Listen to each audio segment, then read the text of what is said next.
Question ये कह रहा है, जब एक शिक्षिका अपने शिक्षार्थियों के पूर्व ज्ञान का आकलन शिक्षण के दौरान करती है तो इसमें शामिल होगा। अब जब दौरान आ जाए ना कि यानी ड्यूरिंग प्रोसेस, तो उसे हम अधिगम के लिए आकलन बोलते हैं। तो इसमें से अधिगम के लिए आकलन तो 4 नंबर ही हो जाएगा। फिर नेक्स्ट देखिएगा कि एक परीक्षण वैध है। वैध जब मानी जाएगी, कब मानी जाएगी? जब वही मापता है जिसे मापन का वादा करता है। ठीक है, यानी वही मापता है मतलब जिसके लिए उपयोग किया जाता है उसी को मापे। ऑप्शन नंबर इसका 2 सही हो जाएगा। नेक्स्ट क्वेश्चन नंबर देखिएगा, निम्न में से किसका परीक्षण के लिए अथवा प्रश्न द्वारा सूचना एकत्र अथवा दस्तावेज विश्लेषण के लिए उपयोग में लिया जाता है? उसे क्या कहेंगे? उसे हम जांच सूची कहेंगे। ऑप्शन नंबर 4 सही हो जाएगा। क्वेश्चन नंबर नेक्स्ट देखिएगा, निम्न में से व्यवहार की ज्ञानात्मक पक्ष से संबंधित मूल्यांकन कौन करता है? इसमें से अगर ओवरऑल ऑप्शनों के आधार पर चले तो वो लिखित परीक्षा करेगी। नेक्स्ट देखिएगा, ये कह रहा है सबसे कम अनुमान की संभावना किस प्रकार के प्रश्नों में रहती है? तो सबसे कम अनुमान की संभावना अगर आप देखें इन सभी क्वेश्चनों को तो प्रत्यय स्मरण की रहेगी। ठीक है, बाकी ये एकांतर एनालॉजी वर्गीकरण जी आपके आते हैं प्रत्यय विज्ञान वाले। प्रत्यय स्मरण में एक तो आपके, ठीक है, ये प्रत्यय स्मरण वाले ही क्वेश्चन होंगे, रिकॉल वाले। ठीक है, संभावना कम रहती है। नेक्स्ट देखिएगा, आपको सूची फर्स्ट और सेकंड दे रखी है, इसे मिलान करना है। अब एक्चुअल में क्या है कि आपको नीचे कूट दे रखे हैं, इनके आधार पर करना है। जिनमें से आप कुछ जानते हो उनके आधार पर भी आंसर लग जाएगा। जैसे हम बात करें रचनात्मक ऑनलाइन मूल्यांकन का उपकरण क्या होगा? रचनात्मक का मतलब होता है शिक्षण प्रक्रिया के दौरान होने वाला मूल्यांकन, तो इसका संबंध हो जाएगा स्व मूल्यांकन मॉड्यूल। बाकी योगात्मक ऑनलाइन मूल्यांकन मतलब वर्ष के अंत में होने वाली जो भी एग्जाम होती है, जैसे आप एनुअल एग्जाम बोल सकते हैं। तो इसमें से ऑप्शन अगर आप चूज करें तो आप किस पे जाएंगे? ये हो जाएगा साप्ताहिक प्रश्नोत्तरी। बाकी रचनात्मक ऑफलाइन मूल्यांकन उपकरण कौन सा होगा?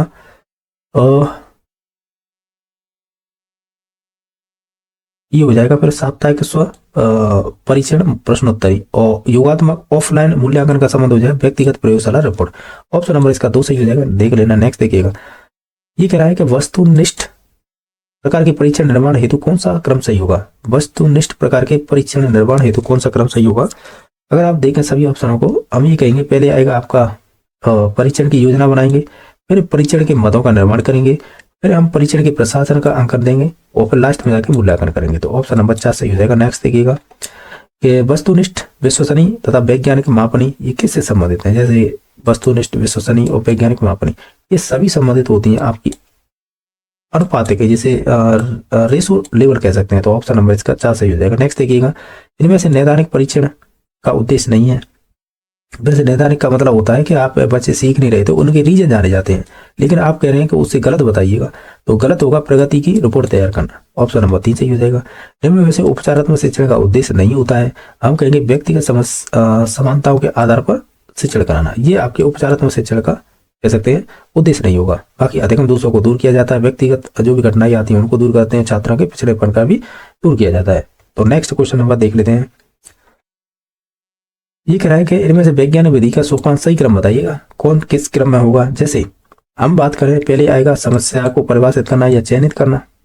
ठीक है, फिर उसके बाद आएगा आपका जो भी प्रासंगिक आंकड़े होते हैं उन्हें एकत्र या विश्लेषण करेंगे, फिर उसके बाद हम जो भी परिकल्पना का निर्माण करेंगे, फिर उसके बाद है परिकल्पनाओं का परीक्षण करेंगे, फिर लास्ट में निष्कर्ष निकालेंगे। तो ऑप्शन नंबर 3 सही हो जाएगा। नेक्स्ट देखिएगा, प्रयोगशाला विधि के संदर्भ में कौन से कथन है इसमें से कथनों पर विचार कीजिएगा।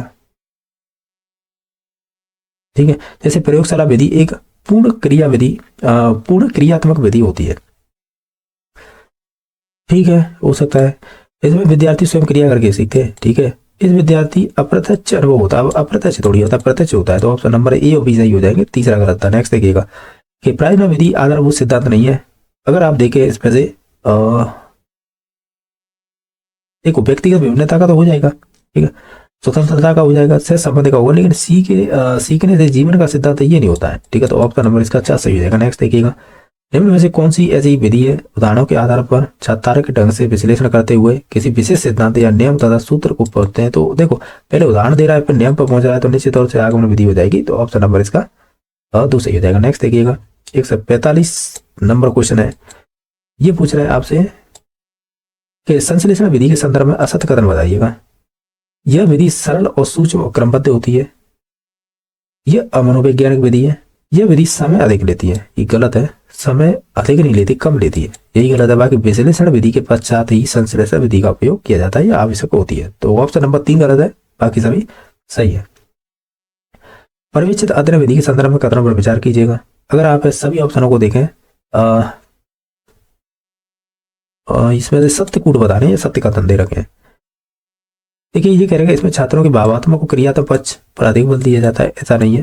बाकी इसमें शिक्षक का स्थान एक मार्गदर्शक एवं पथ प्रदर्शक होता है। यह विधि उच्च स्तरीय कह सकते हैं कक्षाओं के लिए उपयोगी है। तो इसमें बी और सी सही है, ऑप्शन नंबर ए गलत था। नेक्स्ट देखिएगा कि अभिक्रमित अधिगम संबंधी कौन सा शिक्षण सूत्र इसमें से नहीं होगा। अगर आप सभी को देखें तो वो अमूर्त से मूर्त ये वाला नहीं होगा, बात सरल से कठिन हो जाएगा, ज्ञात से अज्ञात, स्थूल से सूक्ष्म हो जाएगा। नेक्स्ट देखिएगा, इसमें पूछा गया कि निम्न में से किस विधि में किसी एक विद्यार्थी या विद्यार्थियों के छोटे समूह को किसी एक शिक्षक या व्यक्तिगत या व्यक्तिगत स्तर पर ही शिक्षण प्रदान करने का कार्य किया जाता है, तो ये किस विधि से संबंधित है। तो ये हो जाएगा ट्यूटोरियल विधि से, ऑप्शन नंबर इसका 4 सही हो जाएगा। क्वेश्चन नंबर नेक्स्ट देखिएगा, निम्न में से शैक्षिक भ्रमण का उद्देश्य नहीं है। अगर आप देखेंगे तो हम कहीं व्यवहारिक ज्ञान की बजाय सिद्धांतिक ज्ञान दिया जाता है, ये वाला गलत हो जाएगा। बाकी विषय के प्रति रुचि जागृत होती है बच्चों की, वास्तविक उससे प्रत्यक्ष अनुभव भी होता है, निरीक्षण क्षमता का विकास भी होता है, लेकिन ये वाला गलत हो जाएगा। खेल विधि के जन्मदाता वो ये कुक है, जैसे कोल्डवेल कुक नंबर है कि निम्न में से दृश्य श्रव्य सामग्री शामिल नहीं है। तो इनमें से आप देखें लिखो आपको एक श्रव्य सामग्री हो जाएगी, तो ऑप्शन नंबर इसका 3 सही हो जाएगा। इनमें से प्रक्षेपी सामग्री का उदाहरण क्या हो जाएगा। अगर आप देखें ध्यान से तो जो चलचित्र होंगे ना वो आपकी एक प्रक्षेपी सामग्री का उदाहरण हो जाएंगे। नेक्स्ट देखिए, गणित शिक्षण में श्रव्य दृश्य सामग्री यानी दृश्य श्रव्य सहायक सामग्री के उपयोग के दौरान कौन सा शिक्षण सूत्र तुलनात्मक दृष्टि से न्यून उपयुक्त है, यानी वो बहुत ही कम उपयोग किया जाता है। जैसे बहुसंवेदी अनुभव ये तो किए जाएंगे, सरल से कठिन कर सकते, ज्ञात से अज्ञात कर सकते हैं, लेकिन आप अनिश्चित से निश्चित की ओर जाना ये वाला कम या तुलनात्मक रूप से तो कह सकते हैं उपयुक्त नहीं है इतना। ये क्वेश्चन पूछ रहा है उस आधार पर, तो ऑप्शन नंबर 4 सही हो जाएगा। शिक्षण सहायक सामग्री में प्रयोग सिद्धांत नहीं है इनमें से, तो आप पढ़ते होंगे इन चीजों के, जैसे प्रेरणा का चयन का अनुक्रिया इनका होता है, लेकिन व्यापकता से कोई संबंध नहीं होता है, तो ऑप्शन नंबर 4 सही हो जाएगा। क्वेश्चन नंबर 125, निम्नलिखित में से कौन सा कथन शिक्षण और अधिगम सामग्री की उपादेयता से संबंधित नहीं है। जैसे प्रत्यक्ष अनुभव का अच्छा विकल्प और शिक्षण के मूल्यांकन प्रक्रिया में सहायक, विषय वस्तु की स्पष्टता, कच्चा वातावरण जीवंत एवं सक्रिय बना।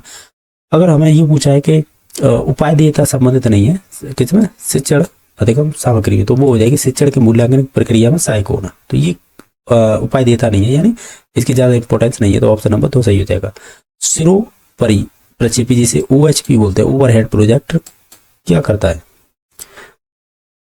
हम ये कहेंगे जीवंत लाइव वीडियो दिखाता है, और ऑप्शन नंबर 1 सही हो जाएगा।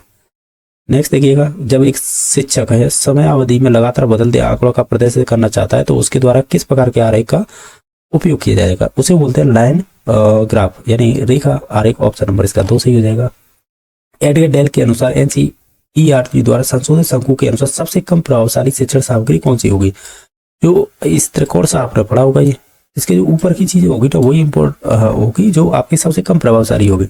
अगर आप ऑप्शनों के आधार पर चले तो वो हो जाएगी रीडिंग, यानी जो भी आप पठन करते हैं वो सबसे कम प्रभावशाली शिक्षण सामग्री मानी जाएगी। नेक्स्ट देखिएगा, अगर आपको दिखाई दे रहा नहीं दे रहा हो तो क्या करें, अब मैं बोल के बता देता हूँ। ये कह रहा है श्रव्य दृश्य सामग्री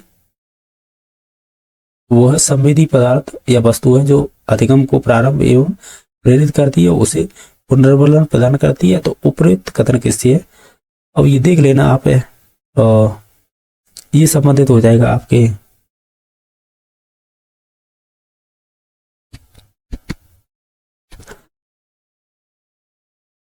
अब इसमें एक तो नाम भी नहीं पता पड़ रहा है सही, फिर भी याद रख लेना अगर मैं आपको बता दूं इसका राइट आंसर। ये स्टेटमेंट से संबंधित हो जाएगा, बर्टन दे रखा है इसमें, ठीक है, तो ऑप्शन नंबर 3 सही है। नेक्स्ट देखिएगा कि कौन सी दृश्य सामग्री का उदाहरण नहीं है, वास्तविक वस्तु, प्रतिरूप, चित्र, टेप रिकॉर्डर नहीं हो क्योंकि श्रव्य में आता है। नेक्स्ट देखिएगा, शिक्षण सामग्री तैयार करते समय एक शिक्षक को निम्नलिखित में से क्या बात ध्यान रखनी चाहिए, उपयोगिता क्या है, सरलता और लागत क्या है, सटीकता, छात्रों की मानसिक योग्यता, सभी चीज आ जाएगी, तो ऑप्शन नंबर 4 सही हो जाएगा। ये कह रहा है कि हार्डवेयर तकनीक सम्मिलित करेंगे, इनमें से कौन सी होगी हार्डवेयर, तो ये हो जाएगी आपकी प्रोजेक्टर, ऑप्शन नंबर 3 सही हो जाएगा। नेक्स्ट देखिएगा कि गैर दृश्य यानी अप्रक्षेपित तकनीकी संसाधन भी होते हैं जिन्हें हम स्क्रीन पर दिखाया ना जा सके, जिन्हें पर्दे या स्क्रीन पर।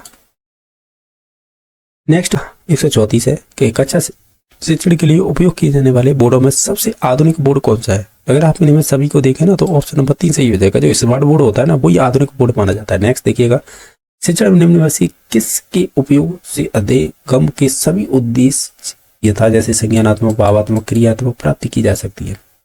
अगर आप इन ऑप्शनों के आधार पर जाए तो वो भाषा प्रयोगशाला हो जाएगी, तो ऑप्शन नंबर 4 सही हो जाएगा। क्वेश्चन नंबर नेक्स्ट है, जिस वस्तु का अंकन छाया प्रकाश के माध्यम से यथार्थ व ठोस दिखाने के लिए किया जाता है उसे क्या बोलते हैं।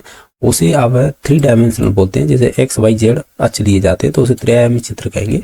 इसमें कह रहा है ना, किसी वस्तु के अंकन छाया प्रकाश के माध्यम से या तो यथार्थ यानी वास्तविक या ठोस के दिखाने के लिए त्रिआयामी, ऑप्शन नंबर 1 सही हो जाएगा। नेक्स्ट देखिएगा, ऑडियो विजुअल का चयन करते समय वस्तुओं की आवश्यकता के अनुसार किया जाना चाहिए। अगर आप इन सभी ऑप्शनों को ध्यान से देखें तो हम ये कहेंगे सीखने की संरचना और सीखने का उद्देश्य, ऑप्शन नंबर इसका 2 सही हो जाएगा। निम्न में से छात्रों द्वारा निर्मित वस्तुओं को एक और शीशे से लगे लकड़ी या गत्ते के डिब्बे में सजा दिया जाता है, उसे क्या कहते हैं। उसे हम कहते हैं डायरोमा। ये अच्छा क्वेश्चन है, ऑप्शन नंबर इसका 2 सही हो जाएगा। क्वेश्चन नंबर नेक्स्ट, निम्नलिखित में से वह उपकरण जिसका उपयोग प्राथमिक स्तर के बच्चों के लिए संख्या ज्ञान हेतु किया जाता है। ये रीट में पूछा हुआ क्वेश्चन है जिसे अवेकस कहते हैं। नेक्स्ट है कि विज्ञान प्रयोगशाला का आकार निर्धारित करते समय निम्नलिखित में से किस कारक को ध्यान में रखा जाना चाहिए। तो वो रखा जाना चाहिए एक समय में कार्य करने वाले अधिकतम विद्यार्थियों की संख्या। ये भी है। भाषा सीखने का स्वाभाविक मनोवैज्ञानिक क्रम क्या होता है, LSRW। सुनना, बोलना, पढ़ना, लिखना, ऑप्शन नंबर 3 सही हो जाएगा। मौन वाचन के प्रकार होते हैं, तो मौन वाचन का प्रकार है ये पूछा है हमें, तो इसमें हो जाएगा आपका द्रुत वाचन। नेक्स्ट देखिएगा, लिखना सिखाने से पूर्व बालक को चित्रकला सिखाना भी, क्योंकि अक्षर भी चित्र होते हैं, इसका समर्थन किसने किया था। ये संबंधित है आपकी MG यानी महात्मा गांधी से संबंधित। भाषा दक्षता यानी स्किल विकास किया जा सकता है, तो ये सभी के थ्रू किया जा सकता है, तो ऑप्शन नंबर इसका 4 सही हो जाएगा। नेक्स्ट देखिएगा, इसमें क्वेश्चन 147 पूछा है। वो क्या पूछा है कि वह विधि जिसका प्रयोग चारों भाषाई कौशलों के विकास हेतु किया जाता है, वो उस विधि का नाम बताइएगा। अगर आप इन सभी ऑप्शनों में देखें तो ऑप्शन नंबर 4 सही हो जाएगा। जो अनुकरण विधि होती है ना, उसमें इन चारों कौशलों का उपयोग होता है, तो वो एकमात्र अनुकरण विधि होगी। नेक्स्ट है, समवाय प्रणाली में शिक्षण होता है। समवाय विधि की बात की जाती है तो उसमें गद्य पद शिक्षण के साथ व्याकरण की शिक्षा दी जाती है, उसे बोलते हैं समवाय प्रणाली। नेक्स्ट देखिएगा, हार्वर्ड विधि का एक दोष नहीं है, यानी इसमें से हार्वर्ड विधि का एक दोष नहीं है, यानी जो पॉजिटिव बात है वो चूज करनी है। यानी हम ये कहेंगे यह शिक्षण के मनोवैज्ञानिक सिद्धांत पर आधारित है, ये पॉजिटिव बात है, बाकी ये सभी नेगेटिव। श्रुत लेखन विधि का उद्देश्य नहीं है। अगर आप इसे ध्यान से देखें, देखो लेखन की गति का विकास करती है श्रुत, यानी सुनकर लिखना, तो लेखन तो हो जाएगा। यानी एकाग्र चित्तता का विकास, निश्चित तौर से आप सुनेंगे तो ध्यानपूर्वक शब्दों को सुनेंगे तो एकाग्रता का विकास हो जाए। शुद्ध और स्पष्ट लेखन का विकास भी होता है, तभी तो लेखन विधि, श्रुत लेखन विधि होती है।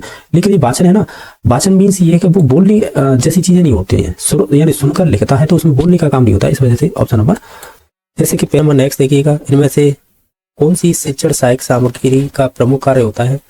अगर आप इन सभी ऑप्शनों को ध्यान से देखें तो आप ऐसे कह सकते हैं कि ज्ञानेंद्रियों का अधिक उपयोग होता है, ऑप्शन नंबर 1 सही हो जाएगा। नेक्स्ट देखिएगा, निम्नलिखित में से प्रभावपूर्ण ढंग से गणित पढ़ाने के लिए कम खर्च या स्वयं द्वारा आसपास के वातावरण से बनाए गए उपकरणों को कहेंगे। हम उसे कहेंगे, देखो स्वयं के द्वारा जो भी चीज बनाई जाती है ना, उसे हम बोलते हैं आसुरचित शिक्षण सामग्री या शिक्षक सामग्री बोल सकते हैं, तो ऑप्शन नंबर 1 सही हो जाएगा। क्वेश्चन नंबर 123 है, गणित शिक्षण के दौरान उत्पन्न होने वाली समस्याओं का प्रमुख नहीं, अच्छा नहीं है ये पूछा है। अगर आप सभी देखेंगे ऑप्शनों को, जैसे कक्षा का भौतिक वातावरण, शिक्षण प्रक्रिया, मूर्त वस्तुओं का प्रयोग न होना, उपयुक्त मूल्यांकन पद्धति का अभाव। अगर आप ऑप्शनों को ध्यान से देखें ना, जैसे कक्षा का भौतिक वातावरण, ये देखें तो ऐसे लग रहा है ये सभी कारण हो गए, ठीक है, तो ऑप्शन नंबर 4 सही हो जाएगा। नेक्स्ट देखिए, कक्षा का भौतिक वातावरण शिक्षण प्रक्रिया बाधा उत्पन्न कर सकता है, तो निम्न में से कौन सी समस्या कक्षा के भौतिक वातावरण से संबंधित नहीं है। कुछ देखिएगा, इसी को आपको आधार बनाकर फिर से पूछ लिया ये। अगर इसमें से हमें संबंधित भौतिक वातावरण नहीं है तो वो हो जाएगा ऑप्शन नंबर 2, बच्चों की अनियमित उपस्थिति। क्वेश्चन नंबर नेक्स्ट देखिए, बच्चों में गणित के डर के प्रति डर या भय का कारण क्या होता है। तो हम ये कहेंगे गणित की संचय प्रकृति हो या प्रतीकात्मक भाषा का प्रभुत्व हो या भारतीय शिक्षा में संरचनात्मक समस्या है, तो ऑप्शन नंबर 4 सही हो जाएगा। गणित शिक्षण में शिक्षक की अपर्याप्त तैयारी से संबंधित समस्या क्या होगी? जैसे पाठ्य पुस्तक केंद्रित अध्यापन विद्या अपनाना, सतत प्रशिक्षण कार्यक्रम का अभाव होना, औपचारिक गणित को बच्चों के अनुभवात्मक अधिगम से नहीं जोड़ पाना, ये सभी रीजन हो जाएंगे। ऑप्शन नंबर इसका 4 सही हो जाएगा। क्वेश्चन नंबर 127 है, बहुसंवेदी अनुदेशन के लिए श्रव्य दृश्य सामग्री पर आधारित एडगर डेल द्वारा प्रतिपादित अनुभव शंकु के अनुसार निम्न में सर्वाधिक प्रभावशाली अधिगम सहायक सामग्री कौन सी होगी? तो वो हो जाएगी वास्तविक प्रत्यक्ष अनुभव। इनमें से श्रव्य दृश्य सामग्री नहीं है, दूरदर्शन होगा, वीडियो टैप भी हो जाएगा, लेकिन टैप रिकॉर्डर नहीं होगा क्योंकि ये श्रव्य सामग्री में आता है। क्वेश्चन नंबर नेक्स्ट है, सामाजिक विज्ञान पढ़ाने में आने वाली कठिनाई का प्रमुख कारण क्या होता है? अगर ओवरऑल तो सभी ऑप्शनों को देखें तो ये होगा परिवर्तित होती रहना। और ये पूछा, मान लीजिए सामाजिक विज्ञान की प्रस्तावित पाठ्य पुस्तक विद्यार्थियों के लिए कठिन है तो आप क्या करेंगे? तो अगर आप ऑप्शनों को देखें तो हम ये कहेंगे विभिन्न प्रकार की पूरक सामग्री का प्रदान करेंगे, तो ऑप्शन नंबर 1 सही हो जाएगा। नेक्स्ट देखिएगा, एनसीएफ 2005 में सामाजिक विज्ञान के बारे में प्रचलित आम धारणा बताई गई है कि किस प्रकार की धारणा बताई गई है? अगर आप ऑप्शनों को देखें, जैसे ये एक अनुपयोगी विषय है, केवल सूचनाओं का आधार प्रदान करता है, अध्यापक और विद्यार्थी दोनों विषय के प्रति अरुचि है, ये सभी कारण हो जाएंगे, तो ऑप्शन नंबर 4 सही हो जाएगा। नेक्स्ट देखिए, सामाजिक अध्ययन पाठ्य क्रम संबंधी समस्या के संबंध में सही नहीं है, यानी सामाजिक अध्ययन पाठ्यक्रम संबंधी समस्या के संबंध में सही नहीं है। अगर ओवरऑल अगर सभी ऑप्शनों को पढ़ेंगे तो हम ये कहेंगे क्रियाशीलता के सिद्धांत की अनुपालना, ये संबंधित नहीं है, बाकी सभी संबंधित हो जाएंगे। इनके अलावा नेक्स्ट क्वेश्चन नंबर देख लेते हैं, जैसे कि 121 से स्टार्ट हो रहे हैं कि एडगर डेल के अनुभव शंकु में शीर्ष से आधार की ओर जाने पर निम्न में से कौन सा शिक्षण सूत्र नहीं है? शीर्ष से आधार का मतलब ये त्रिभुज जैसा होता था, आपने पढ़ा होगा, ये शंकु यानी कौन एक्सपीरियंस, ये आपके दिया गया था एडगर डेल द्वारा। तो ऊपर से नीचे आते हैं तो कौन सा शिक्षण सूत्र लागू नहीं होगा, ये बताइएगा। अगर आप ऑप्शनों को ध्यान से देखें ना, जैसे ये कह रहा है, पहला कह रहा है कि हम अमूर्त से मूर्त की ओर आते हैं, ये बात सही है, यहाँ पे होती है ना चीजें वो शाब्दिक होती है, यानी अमूर्त वाली होती है, नीचे आते हैं तो मूर्त वाली या प्रत्यक्ष अनुभव वाली होती है, तो ये चीजें तो आप भी जानते होंगे, तो ये तो सही है। यानी जटिल से सरल की ओर आते हैं, ये भी सही है, और है सूक्ष्म से स्थूल की ओर आते हैं, ये भी सही है।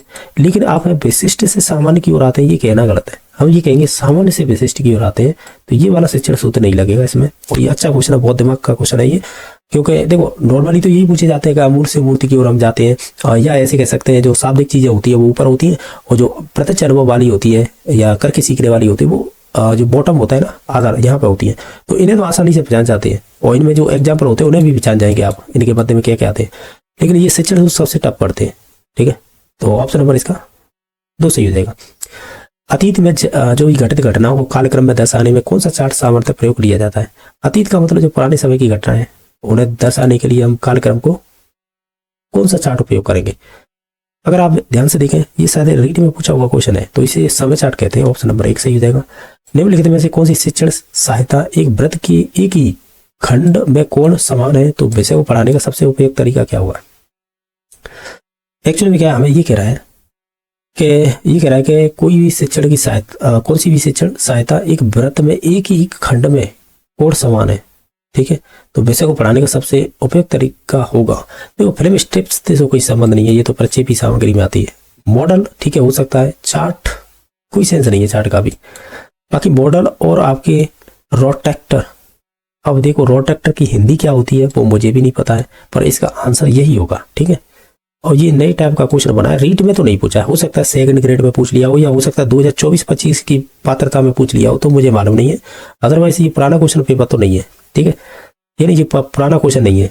अब ये है कि इसमें देख लेना आप, ठीक है, मुझे खुद नहीं मालूम, इसकी बता दूं मैं आपको जानकारी कि ये रोटेक्टर होता क्या चीज़ है। ठीक है, हो सकता है ये स्केल वगैरह ये होती है ना, आपका बॉक्स होता है, जैसे क्या बोलते हैं जिसमें प्रकार, स्केल और अन्य चीजें होती हैं, उनमें हो तो वो मुझे पता नहीं। ठीक है, नेक्स्ट देख लीजिए, इनमें से कौन सा प्रत्यक्ष अनुभव साधन नहीं है? यानी प्रत्यक्ष मतलब जिसे छू ना सके, एक तरह से ऐसा प्रत्यक्ष अनुभव साधन नहीं है, यानी हम खुद करके ना सीखे, यानी हम खुद करके सीख रहे हैं, लर्निंग बाय डूइंग, तो प्रत्यक्ष मान लेंगे उसे, वो जो नहीं होगा वो नहीं होगा। ठीक है, तो इसमें से ऑप्शन के आधार पर चले, जैसे सर्वेक्षण है तो हम सर्वेक्षण करते घर घर जाके जैसे जनगणना का करते हैं तो प्राइमरी टीचर लगाए जाते हैं, तो निश्चित तौर से वो प्रत्यक्ष अनुभव होता है, तो ये तो सही है। प्रदर्शन की बात करें, कोई चीज़ हम प्रदर्शन करते हैं, निश्चित तौर से हम उसमें रोल में होते हैं, तो निश्चित तौर से वो प्रत्यक्ष हो जाएगा। मॉडल हम खुद बनाते हैं और मॉडल में हर चीज़ जो भी चित्रित करते हैं, निश्चित तौर से हम ये कहते हैं कि उसमें हम अपने अनुभव है शेयर करते हैं या हम सीखते हैं। मूक चलचित्र का मतलब होगा, हालांकि देखो ये भी एक तरह से प्रत्यक्ष में आ जाएगा, क्योंकि मूक चलचित्र कर रहे हैं यानी आप बोली तो नहीं रहे, प्रत्यक्ष तो कर रहे हैं, लेकिन आप है ये क्वेश्चन अच्छा है, ठीक है। अब इस क्वेश्चन के आंसर को मैं छोड़ देता हूं, ठीक है, क्योंकि देखो मूक चलचित्र का मतलब है जिसमें आप बोल नहीं रहे हैं, बाकी तो आप एक्टिविटी कर रहे हैं, तो वो अनुभव तो प्रत्यक्ष हो ही रहा है आपके साथ, लेकिन ये है कि बोल ही नहीं रहे हैं, बस यही चीज है, और इसमें प्रत्यक्ष अनुभव साधन नहीं है। एक बार आप देख लेना, आपके पास जो भी रेफरेंस बुक हो ना उसके एग्जाम्पल देख लेना, वहां पे आप समझ जाओगे कि इसका आंसर कौन सा होगा, ठीक है। नेक्स्ट देख लेते हैं कि निम्न में से कौन सा उपकरण बच्चों को भिन्नों की संकल्पना सिखाने के लिए सर्वाधिक उपयुक्त होगा। भिन्नों की बात की जाती है, ये शायद रीटिंग में पूछा हुआ क्वेश्चन है, तो भिन्नों की बात होगी ना, तो हम उसके लिए हम एक ये क्वेश्चन शायद 2021 में पूछा था, इसे बोलते हैं क्रिज नहीं क्षण। ऑप्शन नंबर इसका 3 सही हो जाएगा भिन्नों को समझाने के लिए। नेक्स्ट है फ्लैनर बोर्ड क्या है, तो ये चित्र प्रदर्शक हेतु होता है, ऑप्शन नंबर इसका 3 सही हो जाएगा, ठीक है, फ्लैनर बोर्ड। नेक्स्ट इसमें क्या पूछा है, महाद्वीपों के आनुपातिक आकार व आकृति को प्रदर्शित करने के लिए सबसे उपयुक्त सामग्री क्या होगी। अरे ये घास के स्तर वगैरह वो, तो उस वजह से फिर भी अगर इसका हम आंसर पे जाए, जैसे आनुपातिक आकार व आकृति को प्रदर्शित करने के लिए उपयुक्त अधिकतम सामग्री कौन सी होगी, ऐसा क्वेश्चन है ये, तो इसका राइट आंसर हो जाएगा ग्लोब ही सबसे बेस्ट रहेगा इसमें, बाकी तो ये होगा। नेक्स्ट देखिएगा, इनमें से कौन एक सुमेलित है यानी सही है वो बताना है। अगर आप इसे ध्यान से देखें, जैसे मायादीप है ये प्रक्षेपी दृश्य सामग्री में आता है, ये सही है। एपिडाइस्कोप प्रक्षेपी में नहीं आता है। चार्ट है वो प्रक्षेपी में नहीं आता है। लिगवापन वो अप्रक्षेपी में नहीं आता है, क्योंकि लिगवापन तो श्रव्य, चार्ट है दृश्य, एपिडाइस्कोप में प्रक्षेपी कर सकते हैं। तो ओवरऑल ये तीनों गलत थे, ऑप्शन नंबर 1 सही हो जाएगा। नेक्स्ट देखिए, एनसीईआरटी द्वारा एडगर डेल के अनुभव शंकु को संशोधित कर बताएगा कि सामान्यतः लोग जो पढ़ते हैं उतना वो यानी उसका कितना प्रतिशत स्मरण कर रख पाते हैं। अच्छा, तो ये हो जाएगा करीबन 10%, तो ऑप्शन नंबर 1 सही हो जाएगा। नेक्स्ट देखिएगा, निम्न में से प्रक्षेपित सामग्री नहीं है। स्लाइड के थ्रू हम बिल्कुल कह सकते हैं, कर सकते हैं स्लाइड के थ्रू। एपिडोस्कोप कह रहा है ये, तो एपिडोस्कोप होता भी है क्या, एक सेकंड को ये प्रकार में आता है, ठीक है। एपिडाइस्कोप होता है, ऐसे ही एपिडोस्कोप होता है, तो ये भी हो जाएगा। मैजिक लैंटर्न हम देख चुके थे, ये देखो ये है ना, मायादीप का मतलब मैजिक लैंटर्न ही होता है, तो ये हमने देखा था। प्रक्षेपी दृश्य सामग्री राइट आंसर था, तो ये भी संबंधित हो जाएगा। बाकी डॉक्यूमेंट्री नहीं होगा, कौन सी प्रक्षेपी सामग्री में, ठीक है। नेक्स्ट देखिएगा, एक शिक्षिका है अपने शिक्षण में दृश्य श्रव्य सामग्री और शारीरिक गतिविधियों का प्रयोग करती है, तो बताइए कौन सा कथन इसमें से सही होगा। अगर आप ध्यान से सभी ऑप्शनों को देखें, हम ये कहेंगे इनमें अधिकतम अपनी इंद्रियों का प्रयोग सीखने में संवर्धित करेंगे बच्चे, ठीक है, तो ऑप्शन नंबर इसका 4 सही हो जाएगा। केवल अपारदर्शी वस्तु को प्रदर्शित करने के लिए उपयोग में लाया जाता है। केवल अपारदर्शी की बात की जाती है ना, तो जो एपिडाइस्कोप होते हैं ना, इनके प्रकार भी होते हैं, जैसे इसमें दे रखे एपिडाइस्कोप, एपिस्कोप, डाइस्कोप या ओवरहेड प्रोजेक्टर, ये तो अलग चीज है, लेकिन इन तीनों की बात की जाती है। वो इन तीनों को पढ़ते भी, इनसे क्वेश्चन भी बनते हैं वो एग्जाम में। तो जो एपिस्कोप होता है ना, ये केवल अपारदर्शी वस्तु को प्रदर्शित करने के काम आता है, ठीक है, तो ये ध्यान रखना है। और इनमें ये भी पूछा जाता है कि अपारदर्शी और पारदर्शी वस्तु को प्रक्षेपित करने वाला कौन सा है, या पारदर्शी को प्रक्षेपित करने वाला कौन सा है, ये चीजें आपको अंतर पता होना चाहिए। नेक्स्ट देखिएगा, इनमें और भी दे रखे इंग्लिश के प्रकार की पूछी गई थी, वही देख रहे हैं। जैसे 126 नंबर निम्नलिखित में से कौन सा गुण व्याख्यान विधि का नहीं है। अगर आप पहला ही ऑप्शन पढ़ेंगे ना, तो यही राइट आंसर हो जाएगा, क्योंकि ये मनोवैज्ञानिक विधि नहीं होती है, ये अमनोवैज्ञानिक विधि होती है। लेकिन इसकी और विशेषताएं दे रखी है, जैसे कि यह विधि उच्च कक्षाओं के लिए, ये बात सही है। ये कम खर्चीली विधि है, ये भी बात सही है। ये कम समय में अधिक ज्ञान प्रदान करने वाली है, ये भी बात सही है। जो गलत हो जाएगा 1 नंबर ऑप्शन। और भी क्वेश्चन है, उन्हें भी देख लेते हैं। जैसे भाषाई कौशल का सही क्रम क्या होगा, हम जानते हैं LSRW, पहले हम सुनते हैं, पहले हम सुनेंगे, फिर उसके बाद बोलेंगे, फिर पढ़ेंगे, फिर लिखेंगे, LSRW बोलते हैं। ऑप्शन नंबर इसका 3 सही हो जाएगा। नेक्स्ट देखिएगा, हिंदी शिक्षण यानी हिंदी शिक्षण में साखी अभिक्रमित अनुदेशन निम्नलिखित में से कौन सी विशेषता नहीं है। आपने ये स्किनर वाले चैप्टर पढ़ा होगा, शिक्षण विधियों में पढ़ते हैं, रेखीय और साखीय, अवरोही इस प्रकार के, या कंप्यूटर आधारित इस प्रकार के पढ़े होंगे, तो उसमें साखी आता है, नॉर्मल इवन क्राउडर नहीं दिया था। तो इसमें से हमें गलत चूज करना है। जैसे पदों का आकार अपेक्षाकृत बड़ा होता है, ये बात सही है। इसमें विद्यार्थी अनुक्रिया के रूप में सही विकल्प का चयन करता है, ये भी सही है। नवीनता व विविधता पाई जाती है इसमें, ये भी बात सही है। ये छोटी कक्षाओं हेतु उपयोगी, यही गलत है। ये बड़ी कक्षाओं के लिए होता है, ना कि छोटी कक्षाओं के लिए। नेक्स्ट देखिएगा, कविता शिक्षण की विधि नहीं है। अब ये कविता मतलब पद्य की शिक्षण विधि नहीं है, वो बताना है। जैसे गीत प्रणाली, ये तो होती है। शब्दार्थ कथन प्रणाली ये भी होती है, खंडान्वय विधि भी होती है, लेकिन सूत्र विधि नहीं होती है। तो ऑप्शन नंबर 4 सही हो जाएगा। नेक्स्ट देखिएगा, क्वेश्चन नंबर देखिएगा 130 पूछा है कि भाषा शिक्षण में दृश्य श्रव्य साधनों का मुख्य प्रयोजन क्या है। यानी हम जैसे साहित्य सामग्री में हम दृश्य श्रव्य पढ़ते हैं, तो बताइए उसका मुख्य प्रयोजन का मतलब उसका उपयोग क्या है। अगर देखा जाए तो सभी ऑप्शनों को पढ़ के, जैसे कि शिक्षक के कार्य को सरल बनाता है, ये बात सही है। विद्यार्थियों की विभिन्न इंद्रियों को क्रियाशील बनाता है, ये भी सही है। छात्रों को नवीन उपकरणों की जानकारी देना, ये भी सही है। कक्षा को नियंत्रित करता है, ये वाला कहीं ना कहीं गलत है। लेकिन ओवरऑल देखा जाए ना, तो मुख्य प्रयोजन का मतलब ये है कि इसमें से आपको एप्रोप्रिएट ऑप्शन चूज करना है जो बिल्कुल सही है। और हालांकि ये रीट ऑलरेडी पूछा हुआ क्वेश्चन है, तो हम ये कहेंगे विद्यार्थियों की जो विभिन्न इंद्रियों को होता है ना, उसे क्रियाशील करता है। तो ऑप्शन नंबर इसका बी है, वो सही ऑप्शन हो जाएगा। क्वेश्चन नंबर 131 है, कार्ड पर लिखित शब्दों का चित्रों के साथ मिलान करने का कार्य किस विधि में किया जाता है। तो आपने ये पढ़ी होगी मोंटेसरी विधि, तो इसी में ऐसा होता है। तो ऑप्शन नंबर इसका 2 सही हो जाएगा। नेक्स्ट देखिएगा कि मूल्यांकन का संरचनात्मक तथा युगात्मक वर्गीकरण का रूप है वो किसके द्वारा दिया गया था। तो ये मिकेल स्क्रीवेन है ना, इसके द्वारा दिया गया था। ये पहली बार पूछा है।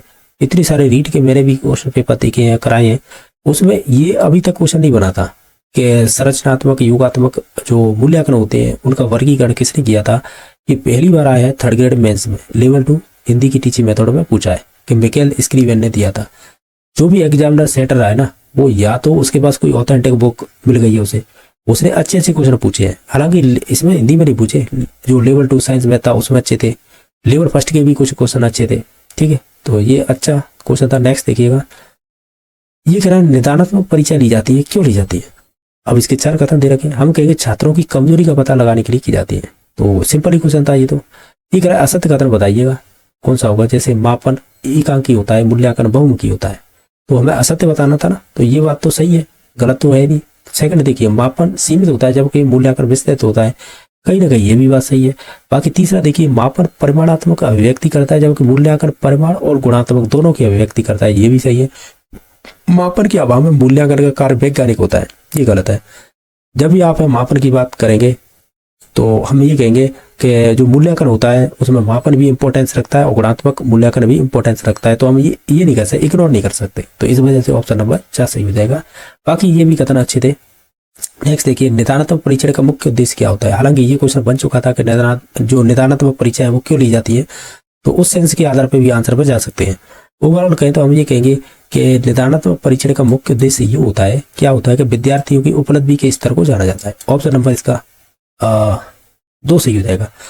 आपको ऐसा लग रहा होगा कि छात्रों की कमजोरियों का पता लगाते हैं, कमजोरी नहीं, मतलब रीजन जाने जाते हैं कि बच्चा क्यों नहीं सीख पा रहा है। लेकिन हमें क्वेश्चन में क्या पूछा था, उसका मुख्य उद्देश्य पूछा था, तो इस वजह से ऑप्शन नंबर 2 पे जाएंगे। बाकी विद्यार्थियों के अध्ययन के प्रति रुचि विकसित करना, ठीक है, ये आपके उपचारात्मक में चला जाएगा। मूल्यांकन करना, ये भी हटाइएगा। इन दोनों में कन्फ्यूजन था, तो इसमें से बी नंबर सही हो जाएगा। ठीक है, नेक्स्ट देखिएगा कि एक 8 वर्षीय बालक अपने छोटे भाई की तरह घुटने की चलना, ये प्रतिगमन का, ये साइकोलॉजी के, इन्हें छोड़िएगा। जो आपके टीचिंग मेथड के हम केवल उन्हीं क्वेश्चनों को देख रहे हैं, इस पर और भी देख लेते हैं। ये भी साइकोलॉजी का ही है, ये ऑलरेडी 2nd ग्रेड में पूछा हुआ क्वेश्चन है। इसके अलावा ये भी आपके साइकोलॉजी का है, ये भी साइकोलॉजी का है, ये भी साइकोलॉजी का, साइकोलॉजी। चलो ये टीचिंग मेथड में देख लेते हैं हम इसे। ठीक है, क्यों इस प्रकार के क्वेश्चन पूछे जाते हैं। जैसे ये करा, किसी समूह में व्यक्ति की लोकप्रियता ज्ञात करने की सर्वोत्तम व्यक्तिगत विधि कौन सी है, या व्यक्तिगत आकलन विधि कौन सी है। जब आप इसे देखेंगे सभी ऑप्शनों को, तो वो समाजमिति हो जाएगी। ऑप्शन नंबर बी सही हो जाएगा। समाजमिति विधि किसने दी, जीएन मोनेरो ने दी। ठीक है, ये क्वेश्चन बन जाता है टीचिंग मेथड में। बाकी ये तो सिंपल ही था, ये भी सिंपल ही है, ये आपकी डेफिनेशन पूछी थी। ये आपका कह सकते हैं साइकोलॉजी का क्वेश्चन है, फिर भी इसे देख लेते हैं कि जिस प्रक्रिया में व्यक्ति दूसरे के व्यवहार को देखकर सीखता है, न कि प्रत्यक्ष अनुभव होता है, उसे क्या कहेंगे। और जब दूसरे के व्यवहार को देखेगा तो वो सामाजिक अधिगम में आता है। तो ये जो टीचिंग मेथड है SST, यानी जो आपकी सामाजिक अध्ययन है ना, उससे संबंधित पूछी गई थी। 132 नंबर क्वेश्चन देखिएगा। हमारे देश में विद्यालय स्तर पर ज्यादातर धारणा इस पक्ष में है कि हमें सामाजिक अध्ययन शिक्षण के लिए फिल इन द ब्लैंक्स उपागम को अपनाना चाहिए, और फिल इन द ब्लैंक्स उपागम के स्थान पर, यानी ये कह रहा है कि हमारे देश में विद्यालय स्तर पर ज्यादातर धारणा इस पक्ष में है कि हमें सामाजिक अध्ययन शिक्षण के लिए, तो हम ये कहेंगे, क्या कहेंगे, अगर इन ऑप्शनों के आधार पर चले, कि एकीकृत, तो यहाँ पे आ जाएगा कि एकीकृत उपागम को अपनाना चाहिए, किसकी जब है, विषय की में। ऑप्शन नंबर इसका 50 सही हो जाएगा। ठीक है, अच्छा क्वेश्चन था और लेबर का था, क्योंकि इसमें किसी की स्टेटमेंट है और उस स्टेटमेंट में से 2 शब्द उन्होंने यहाँ ऑप्शन में डाल दिए और पूछ लिया है। अच्छा क्वेश्चन था, ऑप्शन नंबर इसका डी सही हो जाएगा। नेक्स्ट देखिएगा, निम्नलिखित में से जो प्रायोजना यानी जो प्रोजेक्ट मेथड होती है उसके चरण दे रखे, आप तो क्रम सजाइएगा कौन सा है। और ये कम से कम 50 बार पूछ लिया है। जैसे सेकंड ग्रेड हो गया और रीट पात्रता होगी, उसमें भी पूछा जाता है। ज़्यादातर तो सेकंड ग्रेड में स्टेप पूछे जाते हैं जी, चाहे साइंस में तो, चाहे आपकी साइंस में तो हो गई, और इसके अलावा हिंदी शिक्षण विधियाँ हो गई, उन सभी में पूछा जाता है ये। जैसे कि पहले ही शुरुआत हम करते हैं, क्या करते हैं, पहले तो परिस्थिति उत्पन्न करेंगे, फिर उसके बाद हम उसका चयन या उद्देश्य करेंगे, फिर उसके बाद है योजना बनाएंगे, फिर उसके बाद उसका क्या करेंगे, क्रियान्वयन करेंगे, फिर उसके बाद है उसका लेखा जोखा, नहीं सॉरी पहले फिर मूल्यांकन करेंगे, फिर लास्ट में लेखा जोखा किया जाता है। इस प्रकार ऑप्शन नंबर इसका बी सही हो जाएगा। मॉरिसन द्वारा दिए गए बौद्ध स्तर की शिक्षण व्यवस्था के 5 सोपानों को सही क्रम बताइएगा। ये भी सर्वाधिक पूछा जाता है। मॉरिसन के 5 स्टेप बताइए कौन कौन से होते हैं, और इन्हीं के तो क्रम ही पूछ लिए इन्होंने। अब देखिए इनके क्रम तो देखिएगा, पहले तो होता है अन्वेषण करना। ठीक है, अन्वेषण हो गया, फिर उसके बाद है फिर उसका प्रस्तुतिकरण करेंगे। ठीक है, ये भी कर दिया। ठीक है, अन्वेषण कर दिया, फिर उसका प्रेजेंटेशन कर दिया, फिर उसके बाद है उसकी व्यवस्था यानी ऑर्गेनाइज करना, फिर उसके बाद उसका कह सकते हैं परिपाक का मतलब एक तरह से इंग्लिश में देखें तो इसका मतलब होता है एसिमिलेशन। ठीक है, लास्ट में उसका वर्णन करते हैं जिसे रेसिटेशन कहते हैं। ये वाला क्वेश्चन है ना, अब ध्यान रखना, ये और ये आप देख लेना, कितनी भी प्रीवियस के आए हुए क्वेश्चन देख लेना, इनसे तो क्वेश्चन आते ही हैं।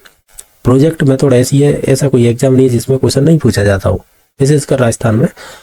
इनके अलावा ये मॉरिसन की कई पाठ योजना पूछी जाती है, किस पर आधारित है, ऐसे भी क्वेश्चन बन जाते हैं और इनके स्टेप को लेकर। नेक्स्ट देखिएगा कि इनमें से कौन सामाजिक अध्ययन क्रम में आयोजित महत्वपूर्ण गतिविधि का अभिलेख होगा या अभिलेख रखता है सामाजिक अध्ययन क्रम में। अगर आप सभी ऑप्शनों को ध्यान से देखें तो वो हो जाएगा प्रचार अधिकारी, यानी जो आपकी पब्लिसिटी ऑफिसर, इसमें सही होगा राइट आंसर। ठीक है, नेक्स्ट देखिएगा कि विभिन्न प्रकार के यंत्रों जैसे रेडियो, कैमरा, टीवी आदि को चलाना हम फिल इन द ब्लैंक्स के आधार पर सीखते हैं। किसके आधार पर सीखते हैं, ये पर्टिकुलर हालांकि देखा जाए साइकोलॉजी का क्वेश्चन है, ये साइकोलॉजी का है लेकिन टीचिंग मेथड में डाल दिया है। ये हम नैमित्तिक अनुबंध में पढ़ते हैं, और नैमित्तिक का जब भी बात आती है इंस्ट्रूमेंटल कंडीशन की, तो ये आपके स्किनर से संबंधित है। ठीक है, बाकी प्राचीन अनुबंधन है ये आपके पांडुरा क्यों, ये है आपके पावलर से संबंधित, कुत्ते वाला। सामाजिक अधिगम ये पांडुरा है। अंतर्दृष्टि अधिगम ये आपके कॉलर कॉपा मैक्स वर्तीवल से संबंधित है। तो इसका ऑप्शन नंबर 1 सही हो जाएगा। साइकोलॉजी का क्वेश्चन यहाँ पर डाल दिया टीचिंग मेथड में। ठीक है, नेक्स्ट देखिएगा, अब बताइएगा, ये साइंस का क्वेश्चन है। न्यूक्लिक एसिड डीएनए का पूरा नाम, हालांकि 10th तक पढ़ते हैं ना तो इसका नाम जानते हैं, जैसे आरएनए की फुल फॉर्म पूछे या डीएनए की, डीऑक्सीराइबो न्यूक्लिक एसिड होता है। तो इसका ऑप्शन नंबर 4 सही हो जाएगा। नेक्स्ट देखिएगा, अब देखिएगा, अब इससे पता पड़ जाता है कि एग्जामिनर पूछ क्या रहा है उसे, यानी अब बताइए टीचिंग मेथड में डीएनए का क्या काम है।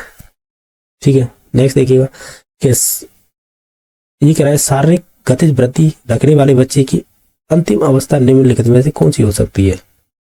अब जब गतिक की बात हुई है, शारीरिक गतिक, तो ये खेल कूद वाले जो भी होते हैं उनमें, या नर्तक होते हैं तो उनमें होती है। तो ऑप्शन नंबर इसका 4 सही हो जाएगा। हालांकि ये साइकोलॉजी का क्वेश्चन था, ये वाला हम पढ़ते हैं किसमें, आपको जानकारी के लिए बता दूं, बुद्धि चैप्टर पढ़ते हैं ना, उसमें कहीं ना कहीं हम पढ़ते हैं एक हार्वर्ड गार्डन का बहुबुद्धि सिद्धांत, तो उसी में हम पढ़ते हैं बॉडी काइनेस्थेटिक बोलते हैं इसे।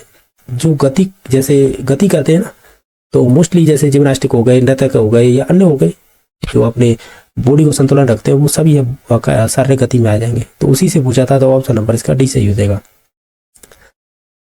अब बताइए, ये अधिगम का क्वेश्चन है यानी साइकोलॉजी का, ये भी आपका साइकोलॉजी का है। नेक्स्ट देखते हैं और कोई है क्या, ये भी आपका कह सकते हैं साइकोलॉजी का, ये भी साइकोलॉजी का, ये भी साइकोलॉजी का, ये भी साइकोलॉजी का, और ये भी साइकोलॉजी का। वो क्या रहा है, इसमें टीचिंग मेथड के क्वेश्चन ही नहीं पूछे बोर्ड के द्वारा, और सब ये क्वेश्चन है ना, ये आप देखो। और ये तो चलो सब्जेक्ट के क्वेश्चन है यहाँ पर, सो और भी देख लेते हैं, हो सकता है कि यहाँ पर जैसे ये देखिए, ये टीचिंग मेथड का हो जाएगा, ये भी टीचिंग मेथड है। चलो हमसे भी गलती हो रही है कि हम देखे नहीं पीछे के पेज। ठीक है, ये भी सब्जेक्ट का है, ये सब्जेक्ट का है, ये भी सब्जेक्ट का है। अब देखिएगा टीचिंग मेथड के यहाँ पे दे रखे, ये कह रहा है कि निम्न में से कौन सा पाठ्य पुस्तक का तत्व क्रियात्मक पक्ष के विकास के लिए अंतर्गत आता है। अब क्रियात्मक पक्ष आप जानते होंगे, जिन्हें साइकोमोटर बोलते हैं, बताइएगा कौन सा पक्ष आएगा। जब ब्लूम की टैक्सोनॉमी पढ़ते हैं ना, तो जैसे हम पढ़ते हैं उसमें संज्ञानात्मक पक्ष, भावात्मक पक्ष, क्रियात्मक पक्ष, अब उस आधार पे भी कर सकते हैं। इसका राइट आंसर हो जाएगा ऑप्शन नंबर बी, यानी भाषा का जो शिक्षण है वो क्रियात्मक पक्ष के अंडर में आता है। नेक्स्ट देखिएगा, इनमें से कौन सा समस्या समाधान विधि का एक सोपान के रूप में जाना जाता है? समस्या समाधान के जो 6 स्टेप होते हैं, 6 ही होते हैं शायद, तो उनमें से बताइए कौन सा इसमें से एक होगा। अगर देखें तो हम कहते हैं पहला स्टेप परिकल्पनाओं का निर्माण करना या परिस्थिति उत्पन्न करना, वो 1 सेकंड रुकिएगा, ये सही है, परिकल्पनाओं का निर्माण करना, यही सही हो जाएगा। नेक्स्ट देखते हैं कि शैक्षणिक कार्यों में एक रखता को कम करने के लिए मूल्य का अवसर प्रदान किया जाता है, यानी शैक्षणिक कार्यों में एक रास्ता को कम करने के लिए मूल्य अवसर प्रदान किया जाता है, उसे कहते हैं मनोरंजनात्मक। ऑप्शन नंबर डी सही हो जाएगा। नेक्स्ट देखिए, इनमें से कौन सा परंपरागत उपागम है? परंपरागत की जब भी बात होगी तो वो भी सही हो जाएगा इसमें से। नेक्स्ट देखिएगा कि राष्ट्रीय स्तर पर फिल इन द ब्लैंक्स दृष्टिबाधित बच्चों के लिए स्पर्श मानचित्र तैयार करने का प्रयास कौन कर रहा है? इनमें ऑप्शनों के आधार पर जाए तो वो NCERT कर रहा है, तो ऑप्शन नंबर इसका डी सही हो जाएगा। ये भी अच्छा क्वेश्चन था। तो इस प्रकार ये आपकी SS पूछा था, अगर आप देख पा रहे होंगे। इसमें ये पूछा था कि निम्नलिखित में से वर्गात्मक एवं युगपत समीकरणों को हल करने में उपयुक्त शिक्षण सहायक सामग्री क्या होगी? हालांकि ये टॉपिक जब देखा जाएगा तो टीचिंग मेथड में हम पढ़ते हैं, यानी ऐसे ओवरऑल कहें तो सभी शिक्षण विधियों में होता है कॉमन सहायक सामग्री, तो उन्हीं से क्वेश्चन ये बना है। तो जिसमें वर्गात्मक और युगपत समीकरण होते हैं ना, आपने चतुर्थांश पढ़े होंगे, निर्देशांक, तो उसमें हम पढ़ते थे ना कि ये फर्स्ट चतुर्थांश है, ये सेकंड है, और ये आपका थर्ड है, ये फोर्थ है। ये देखा जाए तो मैथ का ही टॉपिक है।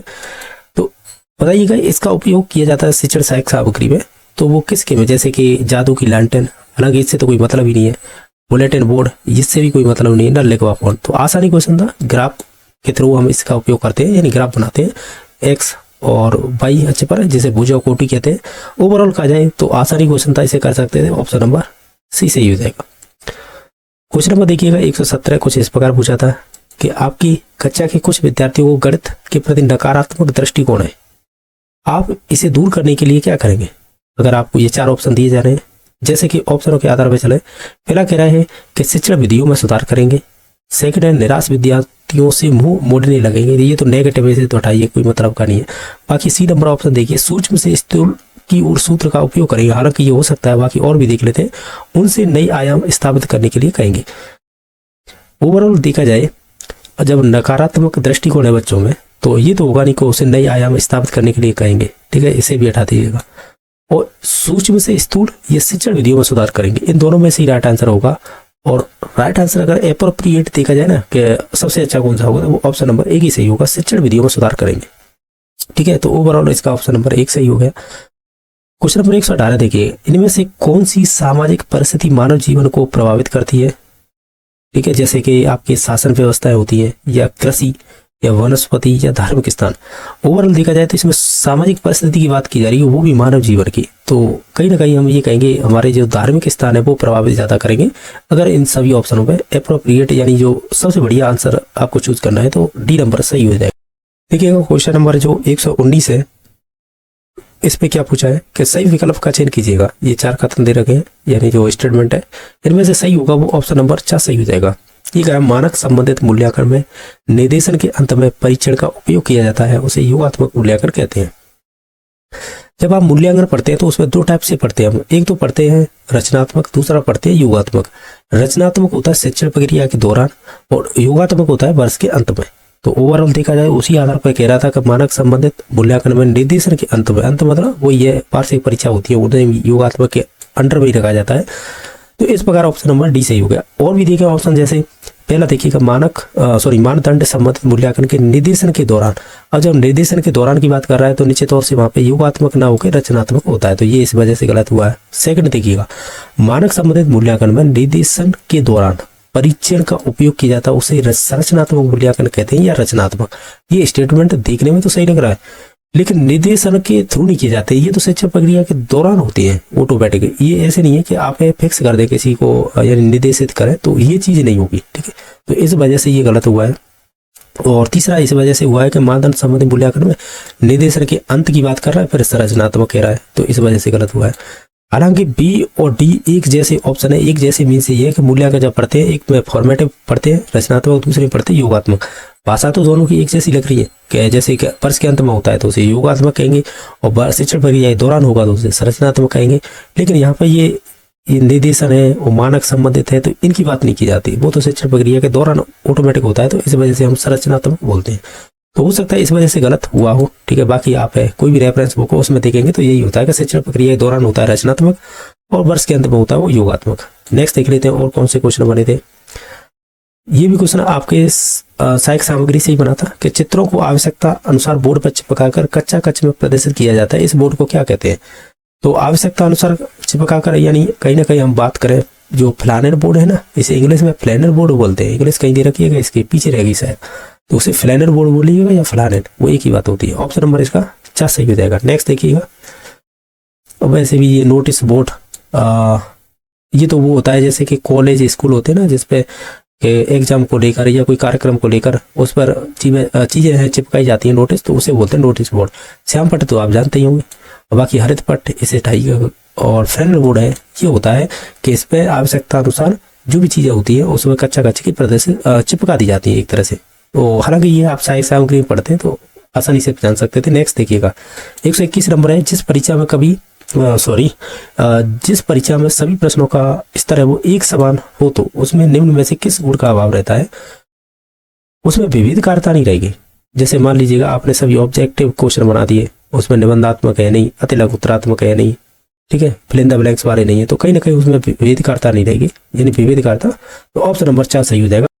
क्वेश्चन नंबर नेक्स्ट देखिएगा जो 122 है कि स्पीच मस्ट प्रोसीड, यानी जो आपके प्रोसीड में कौन सी स्किल आते हैं चारों में से। तो अगर आप देखें इन ऑप्शनों के आधार पर, एक तो रीडिंग आ जाएगा और एक राइटिंग आ जाएगा, तो यानी पढ़ना और लिखना, ये आपके प्रोसीड स्पीच में या स्किल में आते हैं। ऑप्शन नंबर इसका सी सही हो जाएगा। नेक्स्ट देखिएगा। विद्यार्थियों के अधिगम के कमजोर क्षेत्रों की पहचान करने के लिए किस प्रकार का परीक्षण सहायक है। ओवरऑल कहें तो इसे हम निदानात्मक परीक्षण कहते हैं, यानी हम रीजन जानते हैं बच्चों के कहाँ पर कमजोरी है, तो उस हिसाब से तो ऑप्शन नंबर ए सही हो जाएगा। नेक्स्ट देखिएगा। इनमें से कौन सा प्रकरण है वो परिचर्चा विधि द्वारा पढ़ाने हेतु उपयुक्त नहीं है इनमें से। अच्छा, कौन सा प्रकरण परिचर्चा विधि द्वारा, यानी परिचर्चा विधि को क्या कह रहा है यहाँ पे, अगर आप देखें तो डिस्कशन मेथड के थ्रू कौन सी चीजें इसमें से हम उपयुक्त नहीं है पढ़ाने। जैसे भारत की विदेश नीति, आधुनिक भारत में जीना, और यूएनओ एवं विश्व शांति या सौरमंडल। हम ये कहेंगे कि कहीं ना कहीं आप परिचर्चा के थ्रू है सौरमंडल नहीं पढ़ा सकते, जैसे आप सोलर सिस्टम बोलते हैं, तो इसे चित्रों के थ्रू समझाएंगे तो बेहतर समझ में आएगा, तो इसे परिचर्चा विधि के द्वारा नहीं पढ़ा सकते। तो ओवरऑल ऑप्शन नंबर 4 सही हो जाएगा। नेक्स्ट देखिएगा। एक रहा डेक्रोली विधि कौन सी विद्यार्थियों के लिए प्रयोग में लाई जाती है। तो डेक्रोली विधि है ना, तो जैसे मानसिक विकार से संबंधित बच्चे होते हैं या मंद बुद्धि वाले विद्यार्थी होते हैं उनके लिए होती है, तो ऑप्शन नंबर इसका बी सही हो जाएगा। नेक्स्ट देखिएगा। ये कह रहा है क्वेश्चन नंबर 126। यद्यपि विज्ञान शिक्षक किसी भी प्रकरण को सीधा नहीं समझाता, फिर भी परीक्षा उपागम में शिक्षक को एक मुख्य भूमिका निभानी होती है। परीक्षा उपागम में विज्ञान शिक्षक को क्या भूमिका निभानी पड़ती है वो बताइएगा। ओवरऑल देखें ये क्वेश्चन इस प्रकार के हैं ना, आपके फर्स्ट ग्रेड में देखे होंगे या आप सीटेट वगैरह में देखते होंगे, इस प्रकार के क्वेश्चन मोस्टली पूछे जाते हैं। अगर ओवरऑल देखा है तो एक तो हम जो टीचर की बात करें, यहाँ पर टीचर की भूमिका की बात हो रही है, क्योंकि परीक्षा उपागम में शिक्षक की भूमिका का मुख्य भूमिका निभाते हैं। तो उस एक तो गाइड की तरह काम करते हैं और एक इंस्ट्रक्टर की तरह, यानी आप कह सकते हैं मार्गदर्शक और अनुदेशक। हालांकि देखा जाए तो कहीं ना कहीं हम ये भी बात करते हैं, जब यहाँ पे परीक्षा उपागम नहीं होता, डायरेक्टली पूछा जाता, तब हम यहाँ पे सी नंबर ऑप्शन कर सकते हैं, या तो फैसिलिटेटर होते हैं या मोटिवेटर होते हैं। आप एनसीएफ 2005 पढ़ा होगा, ठीक है, उसमें हम शिक्षक की बात करते हैं, वो फैसिलिटेटर के रूप में होते हैं। हालांकि जो पूछने का तरीका था उस आधार पर ऑप्शन नंबर 4 सही हो जाएगा। नेक्स्ट देखिएगा। इनमें से कौन सा कागज फ्लैनल बोर्ड के पीछे चिपका रहता है। अगर ध्यान दें तो ये क्वेश्चन और भी पूछा था, ये देखिएगा 120 नंबर यही तो पूछा था कि चित्रों को आवश्यकता अनुसार बोर्ड पर चिपकाकर कच्चा कच्चे को प्रदर्शित किया जाता था, उसे फ्लैनर बोर्ड कहते हैं, या प्लानर बोलिएगा या इसे फ्लैनर, वो एक ही बात होती है। यहाँ पे क्या है कि इंग्लिश की हिंदी ट्रांसलेट करते हैं ना, तो इन पर हो जाता है इधर उधर शब्द। अब देखिएगा इनमें से कागज फ्लैनर बोर्ड के पीछे चिपका रहता है। अब बताइए वो किस प्रकार का होता है। तो वो होता है, अगर ओवरऑल ऑप्शनों के आधार पर देखें तो वो होता है रेगवाल कागज, ठीक है। ऑप्शन नंबर इसका 2 सही हो जाएगा। नेक्स्ट देखिएगा। ये इंग्लिश की टीचिंग मेथड से पूछा है कि which one of the following method is useful at the lower secondary stage. इनमें से कौन सी मेथड है जो आपकी लोअर सेकेंडरी स्टेज होती है ना, उसके लिए उपयोगी होगी, वो मेथड बताइएगा। ओवरऑल करें तो इसमें ऑप्शन नंबर ए सही हो जाएगा, बाइलिंगुअल मेथड। ठीक है, तो द्विभाषी मेथड होती है, उसके संबंध में था, ऑप्शन नंबर 1 सही हो जाएगा। क्वेश्चन नंबर देखिएगा 129 है। ये कह रहा है, एक सेकंड रुकिएगा, एक्चुअली में क्या ये देखने दीजिएगा, ये हिंदी में थोड़ी पूछा है। 130 नंबर क्वेश्चन अलग है, ठीक है, देख लीजिएगा। ये कह रहा है which one is applicable of the communicative language teaching. अब CLT के बारे में पूछा है, बताइएगा। तो ओवरऑल कहा जाए तो हम ये कहेंगे, क्या कहेंगे कि it develops the creative skill in the student. तो ऑप्शन नंबर इसका अच्छा सही हो जाएगा। ठीक है, नेक्स्ट देखिएगा। और क्वेश्चन नंबर 130 देखना कि ये कह रहा है एक परीक्षक बोर्ड परीक्षा में निबंधात्मक प्रश्नों की जांच हेतु अंकन योजना का उपयोग करता है। परीक्षक छात्रों द्वारा दिए गए उत्तरों की विशेषताओं की तुलना अंकन कुंजी में दिए गए उत्तरों की विशेषताओं से करने के बाद अंक प्रदान करता है। तो परीक्षक द्वारा यह मापन की किस विधि का उपयोग कर रहा है? यार ये है कि जो 10th के बोर्ड के एग्जाम होते हैं, 12th के आपने देखे होंगे, जिन टीचरों को ये जांच करने के मिलते हैं, ज़्यादातर तो जो गवर्नमेंट के होते हैं टीचर, उन्हीं ही मिलती है, जो 11 12 पढ़ाते हैं फर्स्ट ग्रेड के, तो उन्हें ही मिलती है जांच के लिए। तो हम क्या कहेंगे, वो किस विधि का उपयोग कर रहे हैं? यार जो उत्तर कुंजी में देख के कि स्टूडेंट ने वही आंसर लिखा है कि जो उत्तर कुंजी में दे रखा है। ओवरऑल कहें ऑप्शनों के आधार पर तो उसे बिंदु विधि कहते हैं। तो ऑप्शन नंबर इसका ए सही हो जाएगा। इंग्लिश में कहेंगे तो क्या कहेंगे, पॉइंट मेथड। इस प्रकार के रीट में अभी तक क्वेश्चन बने रही है। प्रीवियस के आए हुए क्वेश्चन जितने भी मैंने देखे हैं, तो उस आधार पर तो इस प्रकार के क्वेश्चन नहीं पूछे गए हैं। रेटिंग स्केल से बन चुका है, ग्रेडिंग से बन चुका है, न कि प्रतिशत और बिंदु से नहीं बना अभी तक। नेक्स्ट देखिएगा 131 नंबर है, विद्यालय पाठ्यक्रम के विषयों के शिक्षण एवं अधिगम में खोज उपागम के उपयोग को लोकप्रिय बनाने का श्रेय किसको जाता है? जबकि खोज उपागम की बात आती है ना, तो जनरल ब्रूनर का नाम चलता है ज्यादातर। तो ठीक है, ऑप्शन नंबर ये सही हो जाएगा। नेक्स्ट देखिएगा कि निम्नलिखित में से कौन सा कथन है रचनावाद उपागम के संदर्भ में सही नहीं है? वही है, ये रचनावादी है ना, ये जनरल ब्रूनर का नाम, जीन प्याजेनी का नाम आता है। तो बताइएगा रचनावाद के बारे में कौन सा कथन इसमें से सही नहीं है? अगर आप सभी ऑप्शनों को ध्यान से पढ़ेंगे, वो देखिएगा, बच्चा खुद करके सीखेगा, निश्चित तौर से वो रचनावाद में जाएगा। और रटने की बात हो जाएगी तो वो फिर व्यवहारवादी से संबंधित या रचनावाद से अलग हो जाएगा कथन। पहला ऑप्शन पढ़िएगा। ये कह रहा है कि रचनावाद अपने स्वयं के प्रयासों या ज्ञान के स्व रचना के माध्यम से ज्ञान प्राप्त करने की प्रक्रिया पर ध्यान केंद्रित करता है। ये बात तो सही है। सेकंड देखिए, रचनावाद में ज्ञानार्जन की प्रक्रिया के स्थान पर उससे प्राप्त परिणामों को सीधे ही विद्यार्थी के मस्तिष्क में भरने का प्रयास किया जाता है। तीसरा है, रचनावाद उपागम खोज अधिगम पूछताछ विधि एवं सामाजिक अन्वेषण पर बल देता है। ये भी सही है।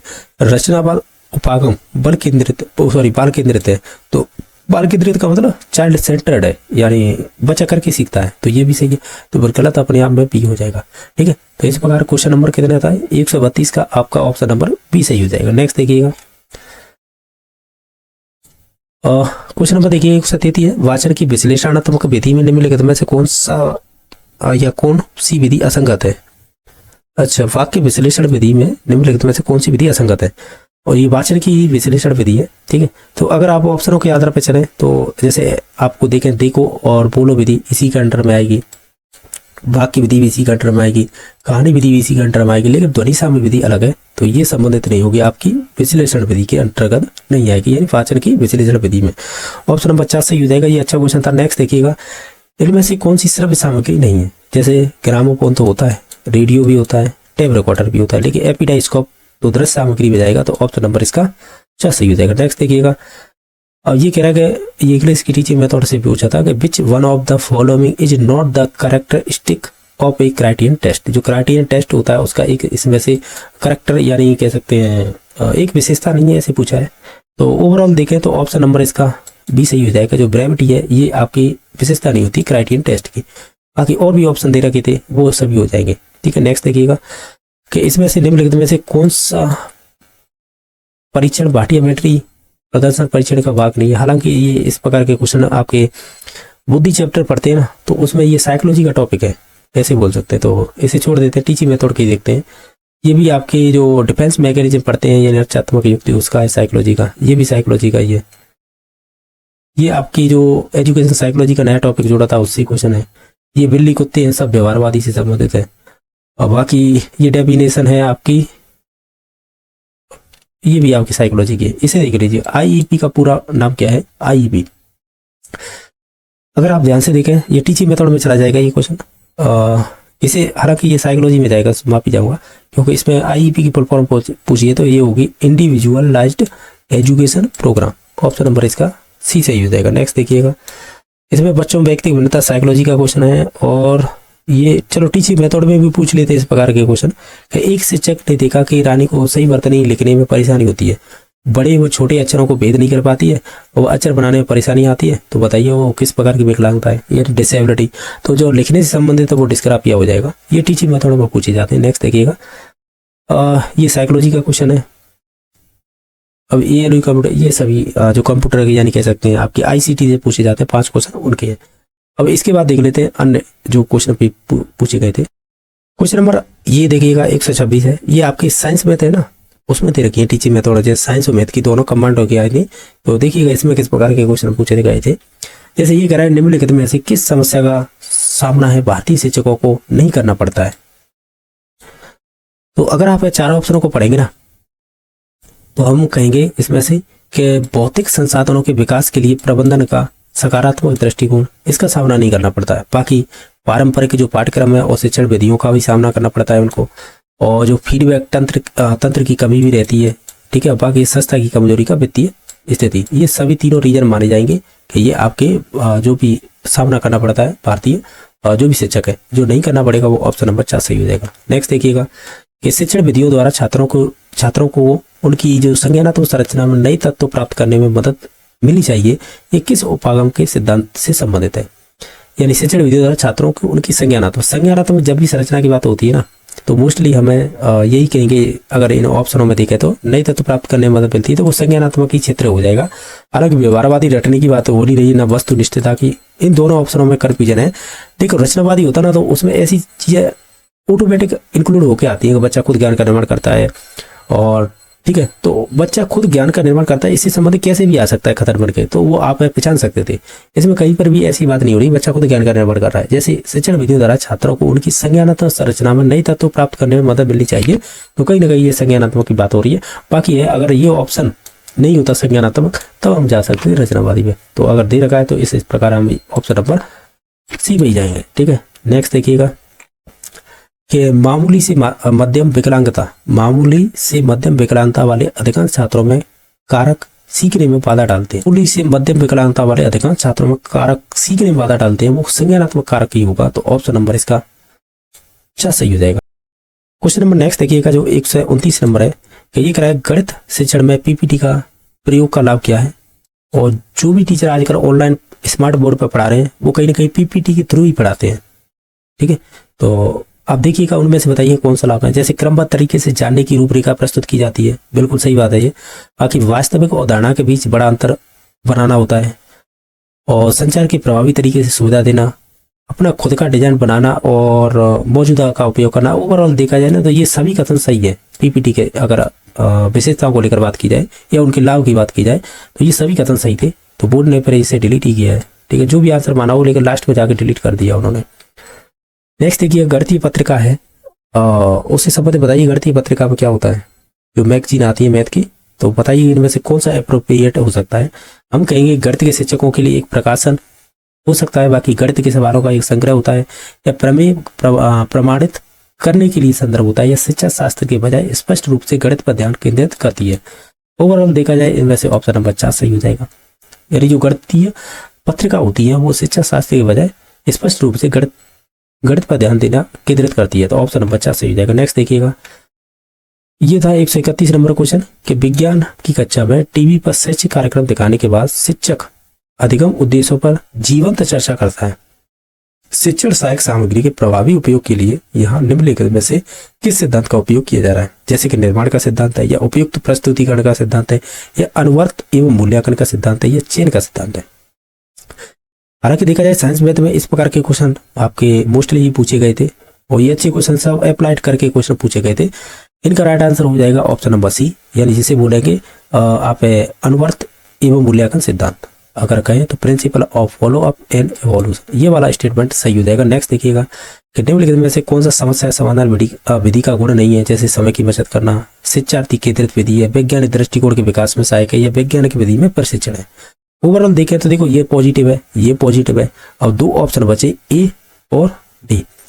हमें पूछा है नहीं है समस्या समाधान विधि का गुण, तो अगर आप ध्यान से देखें तो वो समय की बचत करना ये वाला नहीं होगा, बाकी ये तीनों संबंधित होंगे, समस्या समाधान विधि के गुण माने जाएंगे। ठीक है, तो ऑप्शन नंबर 1 सही हो जाएगा। इनके अलावा और एक क्वेश्चन और देख लेते हैं। क्वेश्चन नंबर नेक्स्ट देखिएगा जो 133 नंबर है। देखिएगा ये कह रहा है निदानात्मक परीक्षण के पश्चात पाया गया कि मिलन को सीखने में कठिनाई होने का कारण उसमें रुचि का अभाव था तथा प्रत्यक्ष अनुभव की अनुपलब्धता है या अनुपलब्धता है। तो ऐसी स्थिति में उपचारात्मक शिक्षण के किस रूप में अपनाना चाहिए। ओवरऑल देखा जाए अगर आपने रीट पात्रता से जो पेपर हुए थे पहले, अगर उनमें देखे ना, उसमें देखे जाए ना क्वेश्चन को प्रीवियस, तो उनमें आपने देखे होंगे निदानात्मक परीक्षण होने के बाद उपचारात्मक किया जाता था। तो वो स्टेटमेंट में तो बात कह रहा है, लेकिन बताइएगा उपचारात्मक शिक्षण है आप किस रूप में करेंगे उसे, ये कह रहा है। जैसे कि कक्षा शिक्षण में करेंगे या व्यक्तिगत ट्यूटोरियल शिक्षण करेंगे या अनौपचारिक शिक्षण करेंगे या स्व अनुदेशनात्मक शिक्षण करेंगे। स्व तो करेंगे नहीं क्योंकि बच्चे थोड़ी करवा रहे हैं हम, ना कक्षा शिक्षण करेंगे। अब इन दोनों में से हो सकता है, देखो अनौपचारिक हो सकता है, लेकिन ये व्यक्तिगत का मतलब ये है कि जो उपचारात्मक शिक्षण करते हैं ना उसकी विशेषताएं पढ़ते हैं, तो उसमें यही होता है कि बच्चा जो सीख नहीं रहा है, तो जो सीख नहीं पा रहा है उन कारणों को जब उपचार करते हैं तो वो व्यक्तिगत ही हो जाता है एक तरह से। तो हम ये कहेंगे व्यक्तिगत ट्यूटोरियल शिक्षण सबसे बेस्ट ऑप्शन रहेगा, यही राइट आंसर हो जाएगा। नेक्स्ट देखिएगा 134 नंबर क्वेश्चन कुछ इस प्रकार पूछा था कि जैसे कि दैनिक जीवन में अलग अलग व्यक्ति की एक ही घटना को हम देखते हैं, लेकिन इनकी रिपोर्ट है विश्व दृष्टि में भिन्नता होने के कारण अलग अलग तरीके से तैयार करते हैं। ये किस प्रकार का रचनावाद है, यानी जो आपका कंस्ट्रक्टिविज्म है ये किस प्रकार का है। अगर आप सभी ऑप्शनों को ध्यान से देखेंगे तो हमारे जो दैनिक जीवन का मतलब वो ये सामाजिक जीवन, और फिर ये कह रहा है कि विश्व दृष्टि की भिन्नता होती है, फिर बताइएगा किस प्रकार का ये रचनावाद है, तो फिर ये सामाजिक रचनावाद ही हो जाएगा, ऑप्शन नंबर 1 सही हो जाएगा। हालांकि इसमें देखो सांस्कृतिक भी ऐसा लग रहा है ऑप्शन हो सकता है, ठीक है, फिर भी ऑप्शन नंबर 1 ही सही होगा। नेक्स्ट देखिएगा ये कह रहा है कि विद्यार्थी को या विद्यार्थी की भाषा व्यक्ति अभिव्यक्ति योग्यता एवं संगठनात्मक योग्यता का पता लगाने के लिए किस प्रकार के परीक्षण का उपयोग करेंगे। एक तो भाषा की अभिव्यक्ति की योग्यता और उसे संगठनात्मक योग्यता, इसका पता करने के लिए हम किस प्रकार का परीक्षण करेंगे। हम उसके लिए भाषा की अभिव्यक्ति का मतलब होगा कि हम उसे निबंधात्मक परीक्षण करेंगे, वस्तुनिष्ठ तो कर ही नहीं सकते भाषा की अभिव्यक्ति जानने के लिए, ना लगोत्तरात्मक करेंगे। हालांकि मौखिक परीक्षण हो सकता है लेकिन उसमें संगठनात्मक योग्यता भी देखनी है, तो इस वजह से ऑप्शन नंबर इसका भी सही हो जाएगा। ये भी अच्छा क्वेश्चन था। नेक्स्ट देखिएगा, अब ये तो सब साइकोलॉजी से संबंधित है, इन्हें छोड़िएगा, हम करेंगे केवल जो आपके टीचिंग मेथड से संबंधित है। और है क्या इसमें टीचिंग मेथड के, और ये भी आपका साइकोलॉजी का है, ये भी आपका साइकोलॉजी का ऑप्शन नंबर 1 सही हो जाएगा। बाकी एपिडाइस्कोप है, ये अप्रक्षेपी है ना, अप्रक्षेपी नहीं है, ये प्रक्षेपी होता है। चार्ट है वो प्रक्षेपी नहीं होता है, ठीक है, तो इस वजह से गलत हुआ। लिंगवापन ये श्रव्य से संबंधित होता है ना कि अप्रक्षेपी होता है ये, ठीक है, तो इस प्रकार ये तीनों ही गलत थे, सही हो जाएगा 1 नंबर ऑप्शन।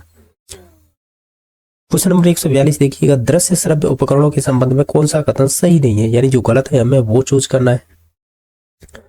जैसे कि ये अधिगम प्रक्रिया को सरल बनाने के साधन मात्र हैं, तो ये हो सकता है। बाकी शाब्दिकता में कमी करते हैं, शिक्षक का स्थान ले लेते हैं, अधिगम को सुगम बनाते हैं।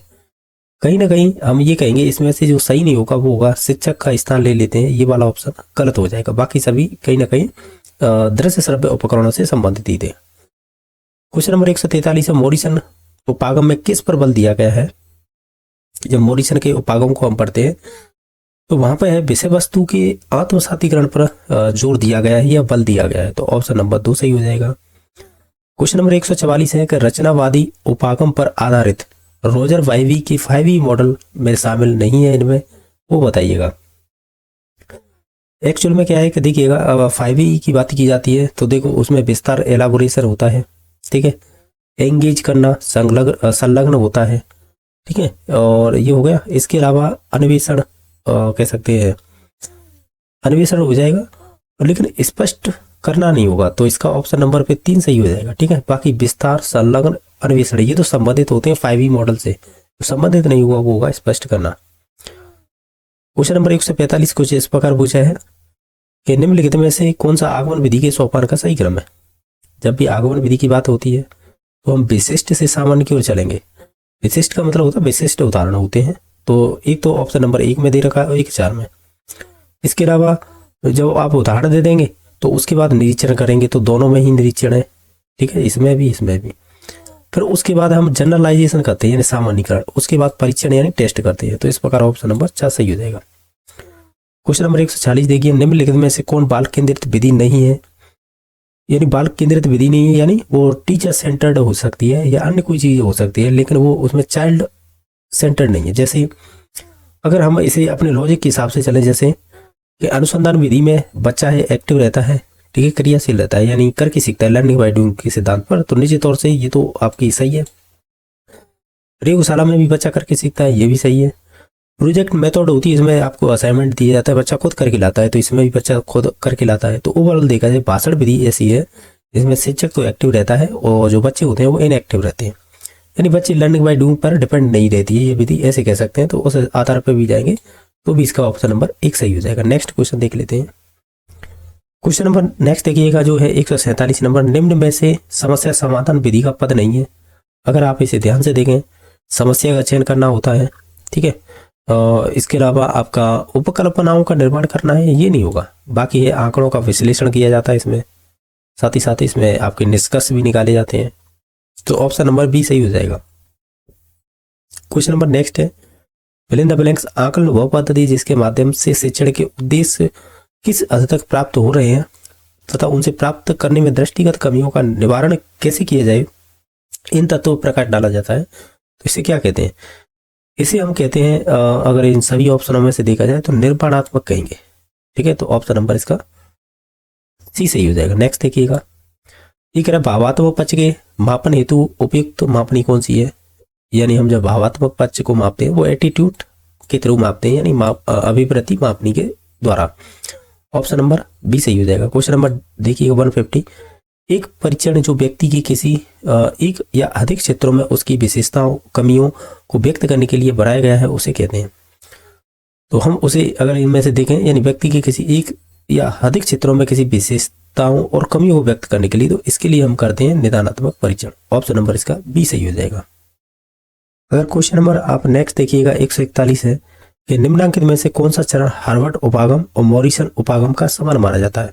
तो प्रस्तुतिकरण इसका राइट आंसर हो जाएगा।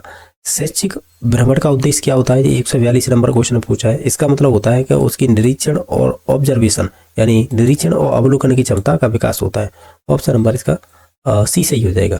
क्वेश्चन नंबर नेक्स्ट देखिएगा जो 143 नंबर है कि पर्यवेक्षित अध्ययन विधि में शिक्षक का कार्य कौन सा होता है?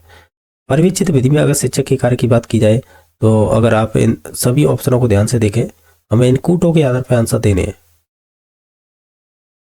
देखो, मित्र और सहायक होगा निश्चित तौर से, और नियंत्रक नहीं होगा क्योंकि ये नेगेटिव शब्द हो जाता है। पथ प्रदर्शक हो जाएगा, बाकी निरीक्षण करता हो जाएगा। तो ऑप्शन नंबर इसका 3 हो जाएगा। नेक्स्ट देखिएगा, निम्नलिखित में से या निम्नलिखित में से कौन सी शिक्षण विधि मानसिक चिंतन एवं निष्कर्ष को सर्वाधिक महत्व प्रदान करती है?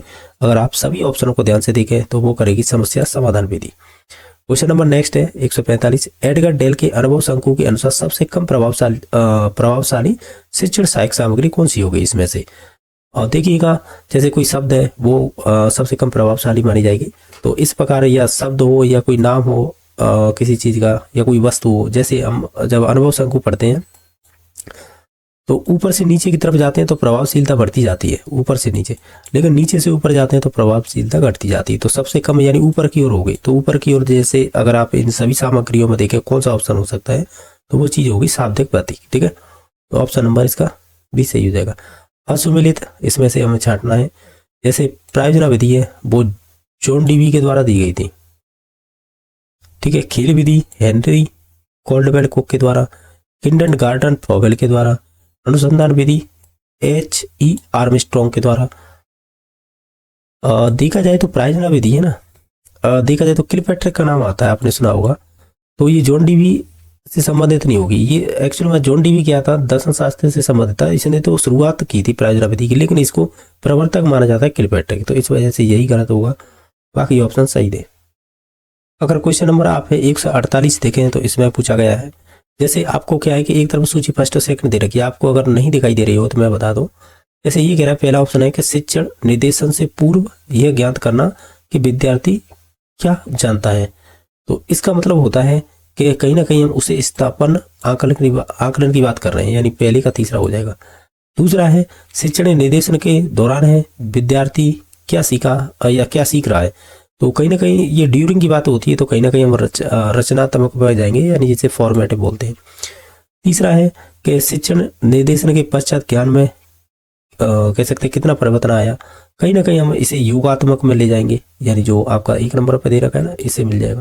बाकी शिक्षण निर्देशन के पश्चात पुनरावृत्ति की आवश्यकता होती है, तो कहीं ना कहीं हम निदानात्मक परीक्षण करते हैं उसका। तो इस प्रकार ऑप्शन नंबर 1 सही हो जाएगा। क्वेश्चन नंबर 149 देखिएगा, यदि एक विद्यार्थी कह सकते हैं यदि एक विद्यार्थी एक ही परीक्षण का अलग अलग परीक्षकों द्वारा मूल्यांकन में से 80 में से 81 अंक समान रूप से प्राप्त करता है, तब यह परीक्षण की निम्नलिखित में से कौन सी विशेषता दर्शाता है।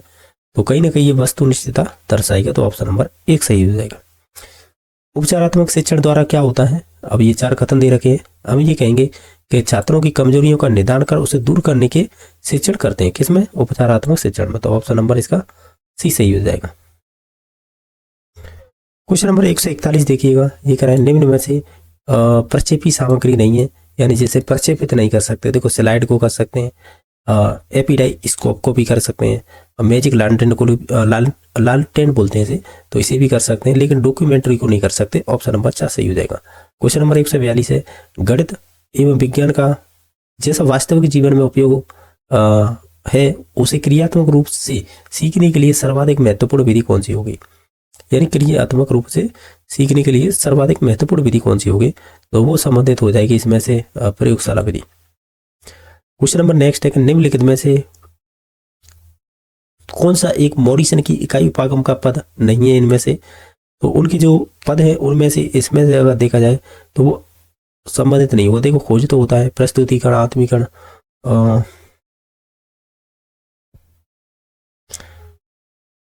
ये अनुप्रयोग है ना, ये नहीं होगा, क्योंकि ये हर्बर्ट के पदों में आता है, हर्बर्ट की पंचपदी प्रणाली है ना, उसमें आता है।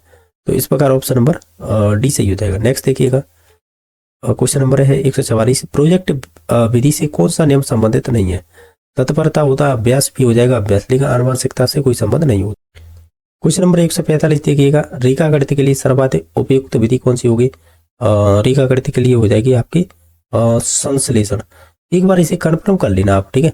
ये शायद 2024-25 में ये पात्रता हुई ना, उसमें ही पूछा हुआ क्वेश्चन है, या हो सकता है 21 की भर्ती में। मुझे ऐसा लग रहा है कि प्रयोगशाला होगा इसका राइट आंसर, ठीक है। तो इसे मैं छोड़ देता हूँ, ठीक है, यानी इसे दोनों में से एक होगा, एक बार कन्फर्म कर लेना, ठीक है। 140 देखिएगा, निम्न में से कौन सी विशेषता दल शिक्षण से संबंधित नहीं है। इसमें 2 या 2 से अधिक शिक्षक अध्यापन कराते हैं, सही बात है। सामूहिक उत्तरदायित्व की भावना होती, सही बात है। बाल केंद्रित गलत है, ये शिक्षक केंद्रित होती है, बाल केंद्रित नहीं होती है। क्वेश्चन नंबर नेक्स्ट है, गणित विषय में प्राय देखा गया है कि विभिन्न स्तरों से, जैसे प्राथमिक स्तर, माध्यमिक स्तर, कॉलेज आदि शिक्षकों के मध्य में बहुत कम संवाद है। यह समस्या गणित में कहलाती है। इसे हम कहेंगे, अगर गणित की टर्म में देखें, कोष्ठीकरण। अब इसे इंग्लिश में क्या कहेंगे मुझे भी नहीं मालूम है, अगर इंग्लिश होती है यहाँ पे तो आसान होता है इसे पहचानने में। इसके बाद नेक्स्ट क्वेश्चन नंबर देखिएगा, जो है आपका बचे हुए क्वेश्चन है ये कि अधिक विश्वसनीय परीक्षण कौन सा होगा इनमें से। अगर आप देखें सभी ऑप्शनों को तो वो प्रमाणीकृत कह सकते हैं परीक्षण बेस्ट होंगे, विश्वसनीय होंगे, ऐसे बोल सकते हैं। क्वेश्चन नंबर 149 है, यदि कोई विद्यार्थी अशुद्ध लिखता है तो आप क्या उपचार करेंगे उसका। तो हम ये कहेंगे उसका उपचारात्मक शिक्षण करेंगे, क्योंकि अशुद्ध तो लिखता है, वो रीजन पता पड़ गया तो उसका उपचार ही करेंगे। क्वेश्चन नंबर 150 है, जब हम फिल इन द ब्लैंक्स परीक्षण का प्रयोग करते हैं तो उस बात का निश्चय करना चाहते हैं कि एक विशिष्ट प्रकार की शिक्षा प्राप्ति के उपरांत व्यक्ति ने क्या सीखा है। अगर ओवरऑल सभी ऑप्शनों को देखें तो उसे कहेंगे उपलब्धि परीक्षण। क्वेश्चन नंबर नेक्स्ट देखिएगा, जो है 141, कि बहुसंवेदी अनुदेशन के लिए श्रव्यदर्शी सामग्री पर आधारित एडगर डेल द्वारा प्रतिपादित अनुभव संघों के अनुसार निम्न में से सर्वाधिक प्रभावशाली अधिगम सामग्री कौन सी होगी। अगर आप सभी ऑप्शनों को ध्यान से देखें, ये सर्वाधिक प्रभावशाली होगी जो वास्तविक प्रत्यक्ष अनुभव होगी। तो अनुभव संकुल में आपने भी पढ़ा होगा इसी प्रकार, जो नीचे की साइड होती है ना यहाँ पे, तो ये बॉटम पे होती है, वो वास्तविक प्रत्यक्ष अनुभव ही होते हैं, ठीक है।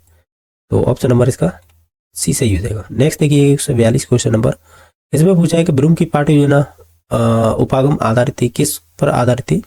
अगर आप देखें तो वो उद्देश्यों पर आधारित थी। नेक्स्ट देखिएगा, पाठ्य योजना निर्माण का निम्नांकित में से कौन सा उपागम शिक्षा में तंत्र प्रणाली पर आधारित है पाठ्य योजना का, तो वो है RCEM उपागम पर। तो ऑप्शन नंबर इसका सी सही हो जाएगा। नेक्स्ट देखिएगा, मस्तिष्क उद्दीलन से संबंधित सिद्धांत नहीं है इनमें से।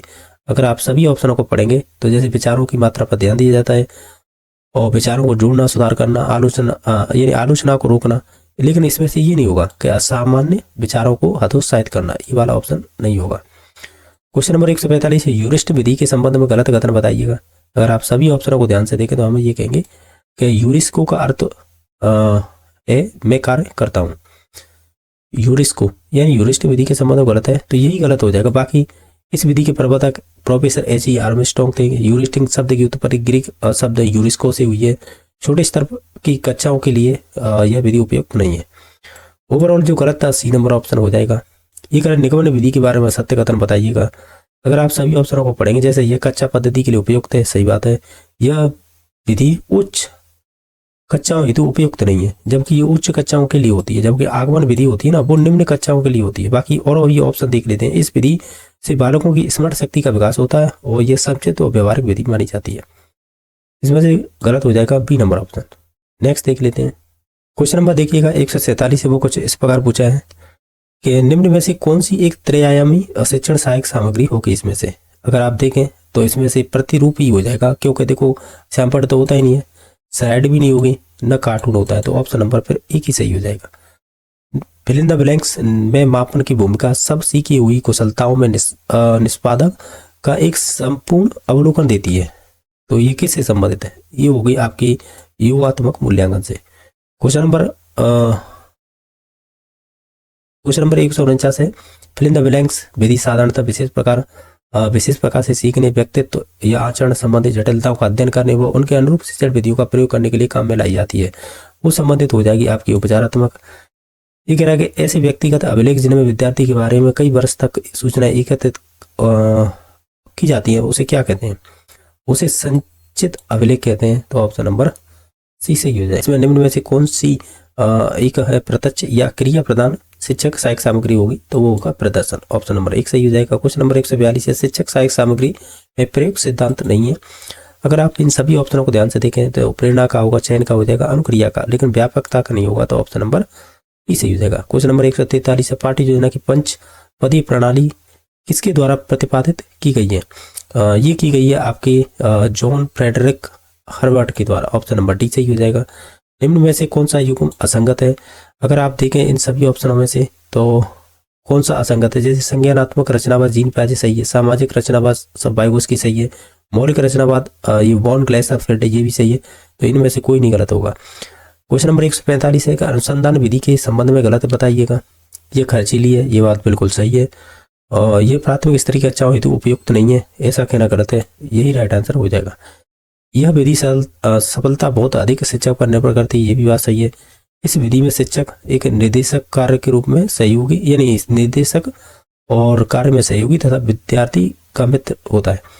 ओवरऑल कहें तो जैसे अनुसंधान विधि है ना, ये कह रहा है प्राइमरी लेवल पर ये कक्षाओं के लिए उपयुक्त नहीं है, जबकि उपयुक्त होती है। ऑप्शन नंबर इसका भी सही हो जाएगा। क्वेश्चन नंबर 146 है, इसमें पूछा है समस्या समाधान विधि के अंतर्गत परिकल्पनाओं का निर्माण सोपान में कौन सा कार्य किया जाता है? तो वो संबंधित हो जाएगा आपका समस्याओं के संभावित कारणों और संभावित समाधानों का पता लगाया जाता है किस समस्या समाधान विधि के अकॉर्डिंग परिकल्पनाओं, यानी हाइपोथेटिकल जो भी आप हाइपोथेटिकल जो भी चीजें बनाएंगे ना, यानी परिकल्पनाओं का निर्माण करना एक तरह से, तो वो इसी के अंडर में रखा जाएगा कि समस्याओं के संभावित कारणों और संभावित संसाधनों का या समाधानों का कह सकते हैं पता लगाया जाता है। ऑप्शन नंबर B सही हो जाएगा। क्वेश्चन नंबर देखिएगा 47 है, यानी 147 के निगमन विधि के संबंध में सही कथन बताइएगा। अगर आप देखें ये छोटी कक्षाओं हेतु उपयोगी है, यही वाला ऑप्शन क्या संबंध सही बताना।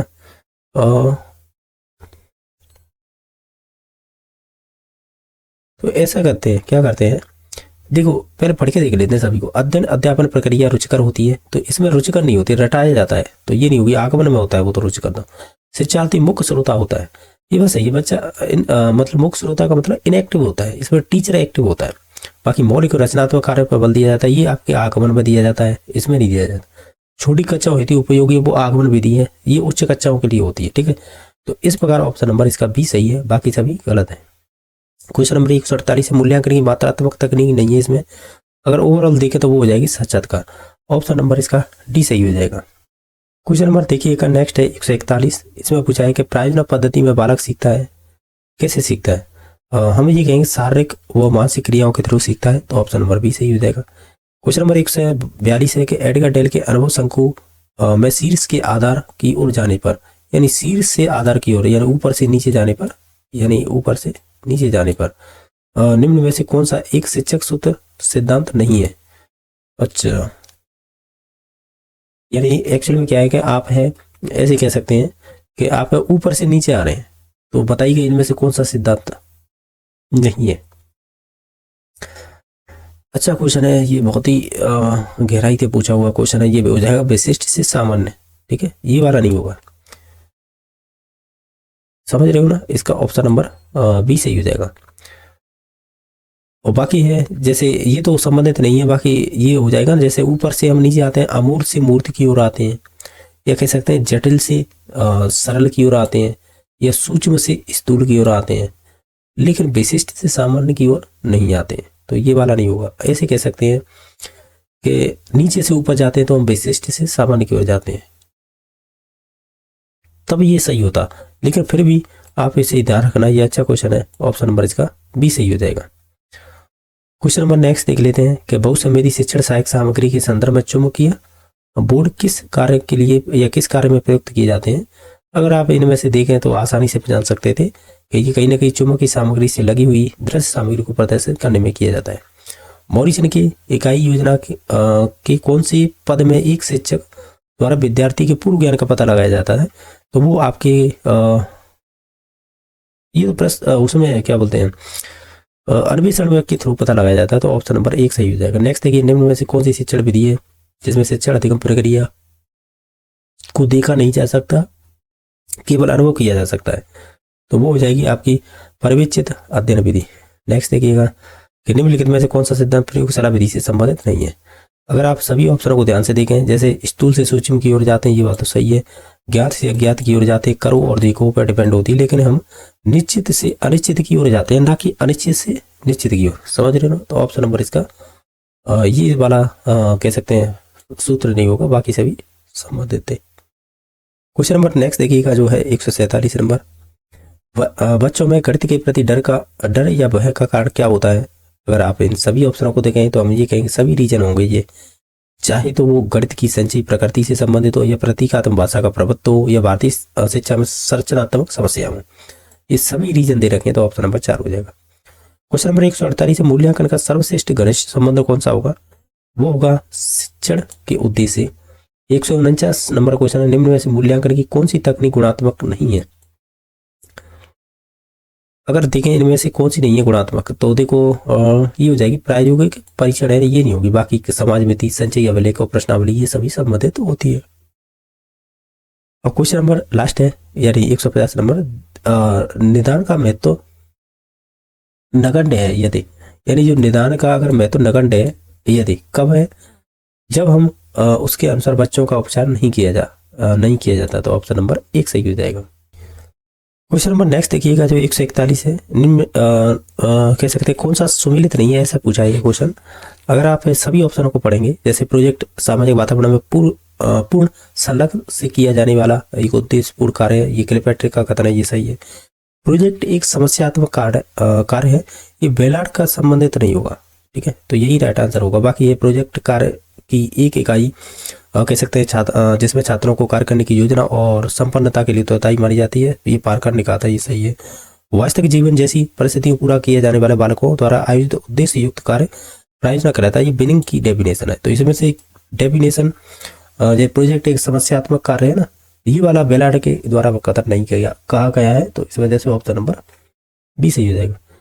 क्वेश्चन नंबर 142 है, ये कह रहा है विश्लेषणात्मक विधि के संबंध में असत्य कथन बताइएगा, यानी जो गलत है। अगर आप देखें इसे ध्यान से तो ये कह रहा है कि किसी साध्य की उपलब्धि की खोज हेतु अधिक महत्वपूर्ण है, सही बात है। इस विधि में समय अधिक लगता है, ये भी बात सही है। इसे सीखने की मात्रा संश्लेषण विधि से अधिक होती है। एक्चुअली में क्या है, संश्लेषण विधि में हम ज्यादा सीखते हैं और ना कि यानी विश्लेषण विधि में हम ज्यादा सीखते हैं ना कि संश्लेषण में, तो ये वाला कथन करता है यह विधि छोटे बालकों के लिए अधिक उपयोगी नहीं है, जबकि ठीक है नहीं अधिक उपयोगी नहीं है, सही है। विश्लेषणात्मक विधि उच्च कक्षाओं के लिए होती है, तो ये भी सही है। ओवरऑल कहें तो गलत बताना था, तो 3 नंबर ऑप्शन हो जाएगा। नेक्स्ट देख लेते हैं। क्वेश्चन नंबर देखिएगा 143 है, एडगर डेल द्वारा विकसित अनुभव शंकु का संबंध किससे है? ये हो जाएगा शिक्षण सहायक सामग्री का उपयुक्त प्रयोग। नेक्स्ट है, निम्न में से कौन सा हार्वर्ड उपागम का चरण नहीं है? तुलना है, प्रस्तुतिकरण, अनुप्रयोग और अन्वेषण। तो इसमें से ऑप्शन नंबर है डी सही हो जाएगा, यानी ये अन्वेषण है, ये नहीं संबंधित होगा। नेक्स्ट है कि संश्लेषण विधि का शिक्षण सूत्र नहीं है इनमें से। संश्लेषण विधि का अगर आप देखें इसमें से कौन सा होगा, तो हम ये कहेंगे संश्लेषण विधि में ना जो अज्ञात से ज्ञात जाते हैं, नहीं, विश्लेषण विधि का सूत्र होता है, ना कि संश्लेषण का। तो ऑप्शन नंबर 1 सही हो जाएगा। बाकी ये सूत्र होते हैं सरल से कठिन, या सरल से जटिल बोल सकते हैं, या अनुमान से निष्कर्ष, लेकिन ये अज्ञात से ज्ञात है, ये विश्लेषण विधि का सूत्र होता है। क्वेश्चन नंबर 146 है, गणित में बच्चों की जो दृश्यीकरण की क्षमता का विकास करने हेतु सर्वाधिक उपयुक्त शिक्षण सहायक सामग्री कौन सी होगी? यानी दृश्यीकरण मतलब देखने से संबंधित। तो इसके लिए सबसे बेस्ट रहेगा, वो रहेगा 10 ग्राम। ऑप्शन नंबर इसका 3 सही हो जाएगा। रोजर वाइवी के 5E मॉडल के निम्न में से किस पद पर विद्यार्थी प्रयोग परीक्षण के आधार पर निष्कर्ष निकालते हैं, उन्हें दूसरे के सवाल या सामने प्रस्तुत करते हैं? तो ये संबंधित हो जाएगा आपका कहीं ना कहीं व्याख्या करना। ऑप्शन नंबर इसका भी सही हो जाएगा। अब क्वेश्चन नंबर नेक्स्ट देखिएगा 148, ब्लूप्रिंट ढांचा तैयार करने में उपयोगी नहीं है, कौन सी शिक्षण इसमें से सही चीज होगी जो उसके लिए उपयोगी नहीं होगी? देखा जाए तो ब्लूप्रिंट में देखो शिक्षक निर्मित सामग्री, इससे तो कोई मतलब ही नहीं होता है, ठीक है। बाकी हम शिक्षण के जो लक्ष्य होते हैं या उद्देश्य, पाठ्य पुस्तक के प्रकरण और प्रश्नों के प्रकार, ये संबंधित होंगे। ऑप्शन नंबर 1 नहीं होगा। क्वेश्चन नंबर 149 है, ऐसा अभिलेख जिसमें किसी घटना के मौके पर ही महत्वपूर्ण समझ कर निरीक्षित और रिकॉर्ड किया जाए तथा उसके संबंध में गुणात्मक टिप्पणी लिखी जाए, तो उसे क्या कहते हैं? हम उसे कहेंगे एनेक्डोटल। नेक्स्ट है, उपचारात्मक शिक्षण के प्रकार कौन कौन से होंगे? इसमें से देखा जाए तो वो एक तो हो जाएगा व्यक्तिगत, एक सामूहिक। ऑप्शन नंबर इसका सी सही हो जाएगा। क्वेश्चन नंबर देखिएगा जो है आपका नेक्स्ट 141 नंबर क्वेश्चन, इसे ध्यान से देखें। इसमें पूछा गया, ये शायद हमने इससे पहले क्वेश्चन कर लिया था, ये इस प्रकार का। एक परिवेशित अध्ययन को बौद्ध स्तर के लिए किसने प्रस्तुत किया था? तो जब भी बात आती है, ये मॉरिसन के द्वारा प्रस्तुत किया गया था। तो ऑप्शन नंबर इसका 1 सही हो जाएगा। क्वेश्चन नंबर नेक्स्ट है, निम्न में से कौन सा दृश्य श्रव्य सामग्री के हेतु उद्देश्य सही नहीं है, यानी जो गलत है वो चूज करना है। तो इसमें से जो है विद्यार्थियों को सूचना प्रदान करता है, ये वाला गलत हो जाएगा। नेक्स्ट देखिएगा, निम्नलिखित में से कौन सी अप्रक्षेपित शिक्षण सहायक सामग्री नहीं है? यानी अप्रक्षेपित शिक्षण सहायक सामग्री नहीं है, यानी ये हमें कहीं ना कहीं प्रक्षेपित पूछ रहा है।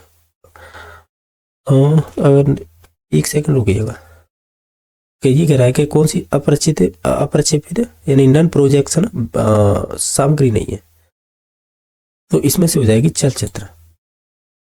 हालांकि हम इसे प्लेनर बोर्ड को भी नहीं प्रक्षेपित कर सकते हैं, ना इसे चार्ट को कर सकते हैं, ना ही मॉडल को, ठीक है, और ना ही हम इस चलचित्र को कर सकते हैं। लेकिन अप्रक्षेपित शिक्षण सहायक सामग्री नहीं है, तो फिर हम इसी में जाएंगे चलचित्र पर। ये थोड़ा उल्टे क्रम में क्वेश्चन पूछ लिया था। नेक्स्ट देखिएगा, ये कह रहा है हार्वर्डी पंचपदी उपागम के संबंध में या संबंध में सत्य कथन बताइएगा।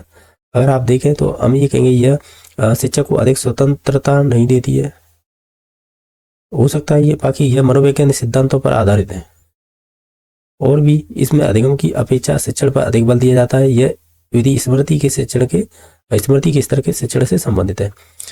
अगर हम देखें तो इनमें से ये ना मनोवैज्ञानिक सिद्धांत पर आधारित है, ये वाला गलत है, बाकी सभी सही थे इसके। नेक्स्ट देखिए, प्रोजेक्ट कार्य का उद्देश्य क्या होता है? अगर आप देखें तो ज्ञान का अनुप्रयोग भी किया जाता है। विद्यार्थी दिन प्रतिदिन की समस्याओं के प्रति जागरूक उत्पन्न करता है, यानी उत्पन्न करना। क्रांतिक चिंतन को प्रोत्साहन मिलता है, तो उपयुक्त सभी इसका राइट आंसर हो जाएगा। विश्लेषण विधि के संबंध में सही कथन बताइएगा, इनमें से कौन से सही होंगे? अगर आप देखें तो स्मृति पर आधारित होती है, ये गलत है। ये क्रिया केंद्रित होती है, ये बात सही है। और इसमें प्रक्रिया के छोटे भागों को मिलाकर एक संयुक्त भाग किया जाता है, तो ये तो संश्लेषण का भाग होगा, ना कि विश्लेषण का। इसमें विधि में समय अधिक लगता है, ये बात सही। तो ऑप्शन नंबर 4 सही हो जाएगा। नेक्स्ट देखिएगा, मॉरिसन की इकाई पागम में किस पद पर बालक स्वामित्व की गई विषय वस्तु को बिना किसी सहायता स्वतंत्र रूप से लिखित रूप में प्रस्तुत करता है? तो ये संबंधित हो जाएगा आपका व्यवस्थापन। नेक्स्ट क्वेश्चन नंबर देखते हैं। क्वेश्चन नंबर देखिएगा 148 है, ये कह रहा है कि निम्न में से कौन सा मूल्यांकन के त्रिकोण का भाग नहीं है? अगर आप देखें तो देखिएगा इसमें से शैक्षिक उद्देश्य है ना, शैक्षिक उद्देश्य, ये नहीं होगा। यानी 148 का अरे माफी चाहूंगा, ये तो होगा शैक्षिक उद्देश्य, तो शिक्षण अनुभव नहीं होगा। यानी शिक्षण अनुभव नहीं होता है, बाकी शैक्षिक उद्देश्य होते हैं, मूल्यांकन भी होता है, और बीच में आता है आपका अधिगम अनुभव। तो इसमें से नहीं संबंधित होगा वो हो जाएगा सी नंबर ऑप्शन। ठीक है, इसमें से अगर राइट आंसर देंगे तो सी नंबर ऑप्शन हो जाएगा। नेक्स्ट देखिएगा, ये कह रहा है क्वेश्चन कि पारंपरिक बाह्य परीक्षा की तुलना में वर्तमान समय में विद्यालय आधारित मूल्यांकन को सुदृढ़ करने की आवश्यकता क्यों है। यानी पारंपरिक बाह्य परीक्षा की तुलना में वर्तमान समय में विद्यालय आधारित मूल्यांकन को सुदृढ़ करने की आवश्यकता क्यों है। अगर आप इन सभी ऑप्शनों को ध्यान से देखें तो इसका ऑप्शन नंबर ए सही हो जाएगा, क्योंकि विद्यालय आधारित मूल्यांकन में बच्चों की सभी योग्यताओं का मूल्यांकन किया जाता है। बाकी यह निर्धारणात्मक परीक्षणों का निर्माण विद्यार्थी की अधिगम संबंधी कठिनाइयों का ज्ञान प्राप्त करने के या फिर निदान करने के लिए किया जाता है। तो ये डेफिनेशन किसकी है, तो ये है आपकी क्रो एंड क्रो की। क्वेश्चन नंबर नेक्स्ट देखिएगा 141 नंबर, एक शिक्षिका अपने शिक्षण में दृश्य श्रव्य सामग्री यानी सामग्रियों और शारीरिक गतिविधियों का प्रयोग करती है, क्योंकि हम ये एक रीजन देंगे कि इनमें अधिकतम इंद्रियों का प्रयोग करने की या सीखने से संबंधित होता है, ये करता है। ठीक है, 142 से पूछताछ आधारित शिक्षण उपागम का पद नहीं है इनमें से, यानी पूछताछ आधारित शिक्षण उपागम का पद नहीं है। अगर आप देखें तो इसमें से विस्तार करना नहीं होगा, बाकी पूछना, निर्माण करना, चर्चा करना होता है। दृष्टि दोष वाले बच्चों को गणित सिखाने हेतु निम्न में से किसका उपयोग किया जाता है।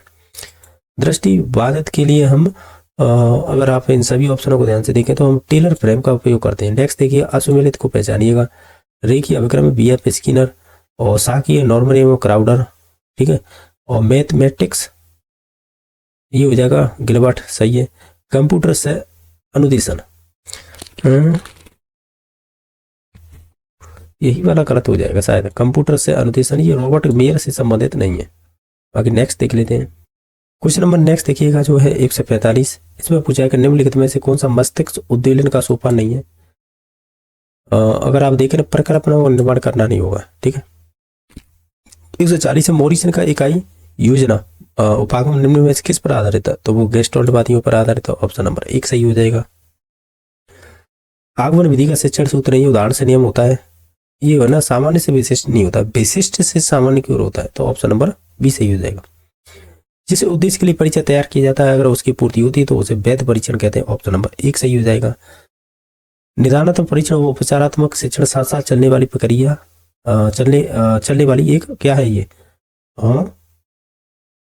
हम ये कहेंगे, क्या कहेंगे, ये एक चक्रीय प्रक्रिया हो जाएगी। क्वेश्चन नंबर 150 है, उपलब्धि परीक्षण किसी भी विषय का फिल इन द ब्लैंक मूल्यांकन करती है, जबकि निदानात्मक परीक्षण का मूल्यांकन का, अच्छा, उपलब्धि परीक्षण किसी भी विषय का क्या करती है, ये करेगी कह सकते हैं समग्र मूल्यांकन, जबकि निदानात्मक परीक्षण उस मूल्यांकन का क्या करता है, विश्लेषण। ऑप्शन नंबर इसका सी सही हो जाएगा। ये अच्छा क्वेश्चन है। क्वेश्चन नंबर नेक्स्ट देखिएगा 141 है, विज्ञान में कौन सी एक पाठ सहगामी क्रिया नहीं है। अगर आप देखें तो इसमें से विज्ञान की पाठ्य पुस्तक हो जाएगी। ऑप्शन नंबर डी सही हो जाएगा। बाकी विज्ञान प्रश्नोत्तरी, विज्ञान मेला, विज्ञान क्लब। नेक्स्ट है 142 निम्न में से मॉरिसन की इकाई योजना का पद नहीं है। अगर आप इन सभी ऑप्शनों को ध्यान से देखें तो इसमें से प्रस्तावना नहीं होगी। नेक्स्ट देखिएगा, एडगर डेल के NCERT द्वारा संशोधित शंकु के अनुसार सबसे कम प्रभावशाली शिक्षण सामग्री कौन सी होगी। अगर आप देखें इसमें से पाठन पठन हो जाएगा, सही है ना, यही हो जाएगा।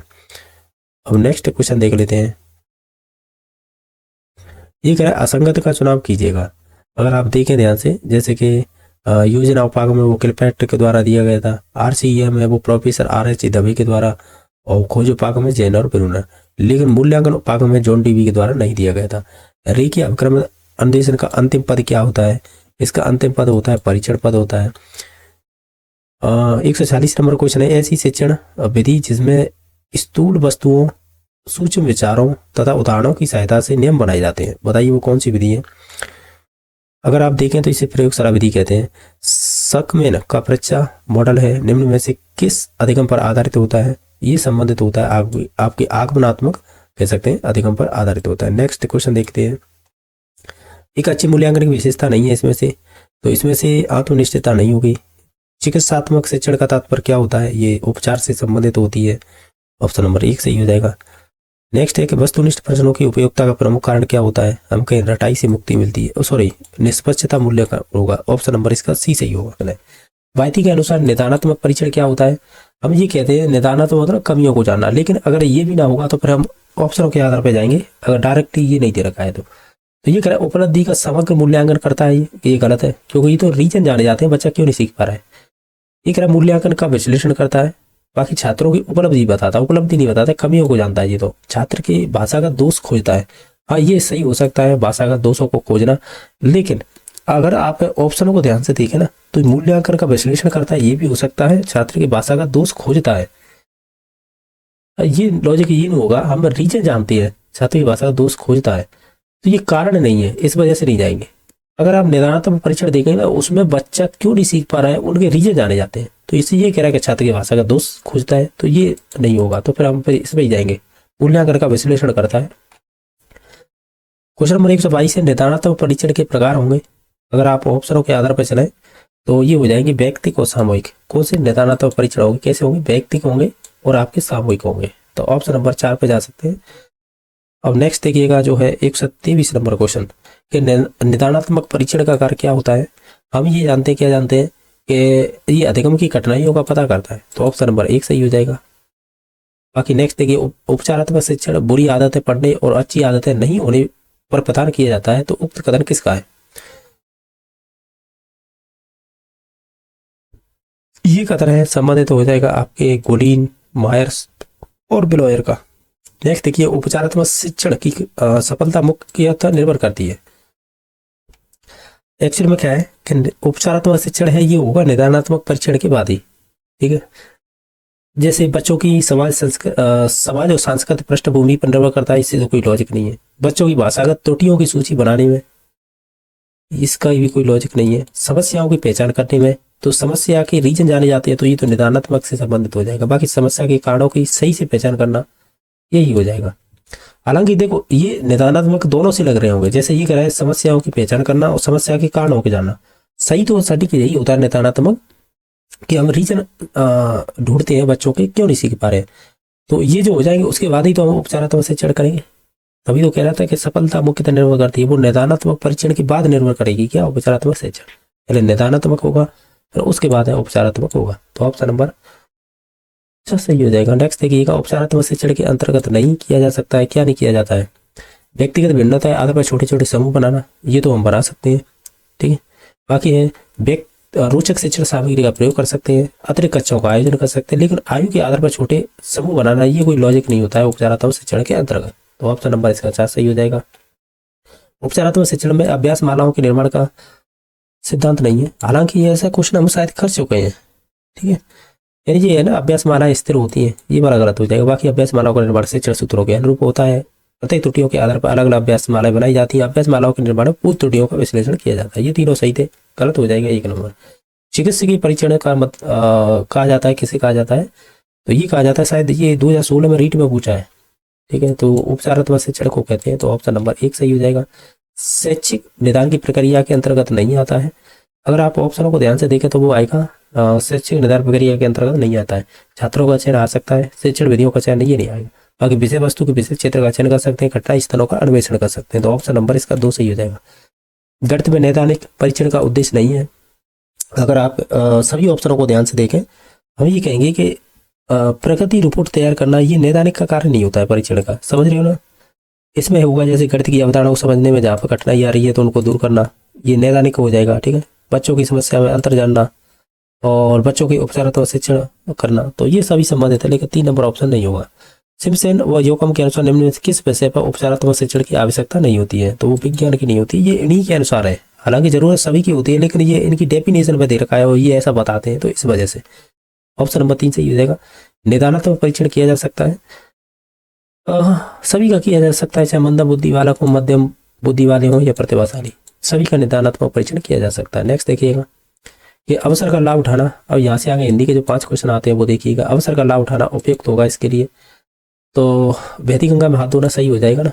नेक्स्ट देखिएगा ये कह रहा है चांदी का जूता सर्वाधिक उपयुक्त होगा, एक तरह से रिश्वत होता है, इसका मतलब ये रीट में पूछा हुआ क्वेश्चन है। नेक्स्ट देखिएगा अंधे के हाथ बटैर लगना लोकायुक्ति का अर्थ होता है, हम ये कहेंगे क्या कहेंगे, ऑप्शनों के आधार पर जाएं तो अयोग्य को अनायास उत्तम वस्तु मिलना। ऑप्शन नंबर इसका 2 सही हो जाएगा। शेर, ये कह रहा है शेर को सामने देखकर, तो शेर को देखा तो मेरे प्राण सूख गए, मैं आग बबूला हो गया, मैंने आसमान सिर पर उठा लिया, मैं 7वें आसमान पर पहुंच गया, तो मेरे प्राण सूख गए, ये वाला सही कथन हो जाएगा। नेक्स्ट है ये मुहावरे में कौन से मुहावरे का सामना या सामने लिखते सही अर्थ नहीं है, यानी जो गलत है वो चूज करना है मुहावरा। जैसे बालू की भीत उठाना, यानी व्यर्थ प्रयास करना, प्रयास करना, तो ये बात सही है, ठीक है।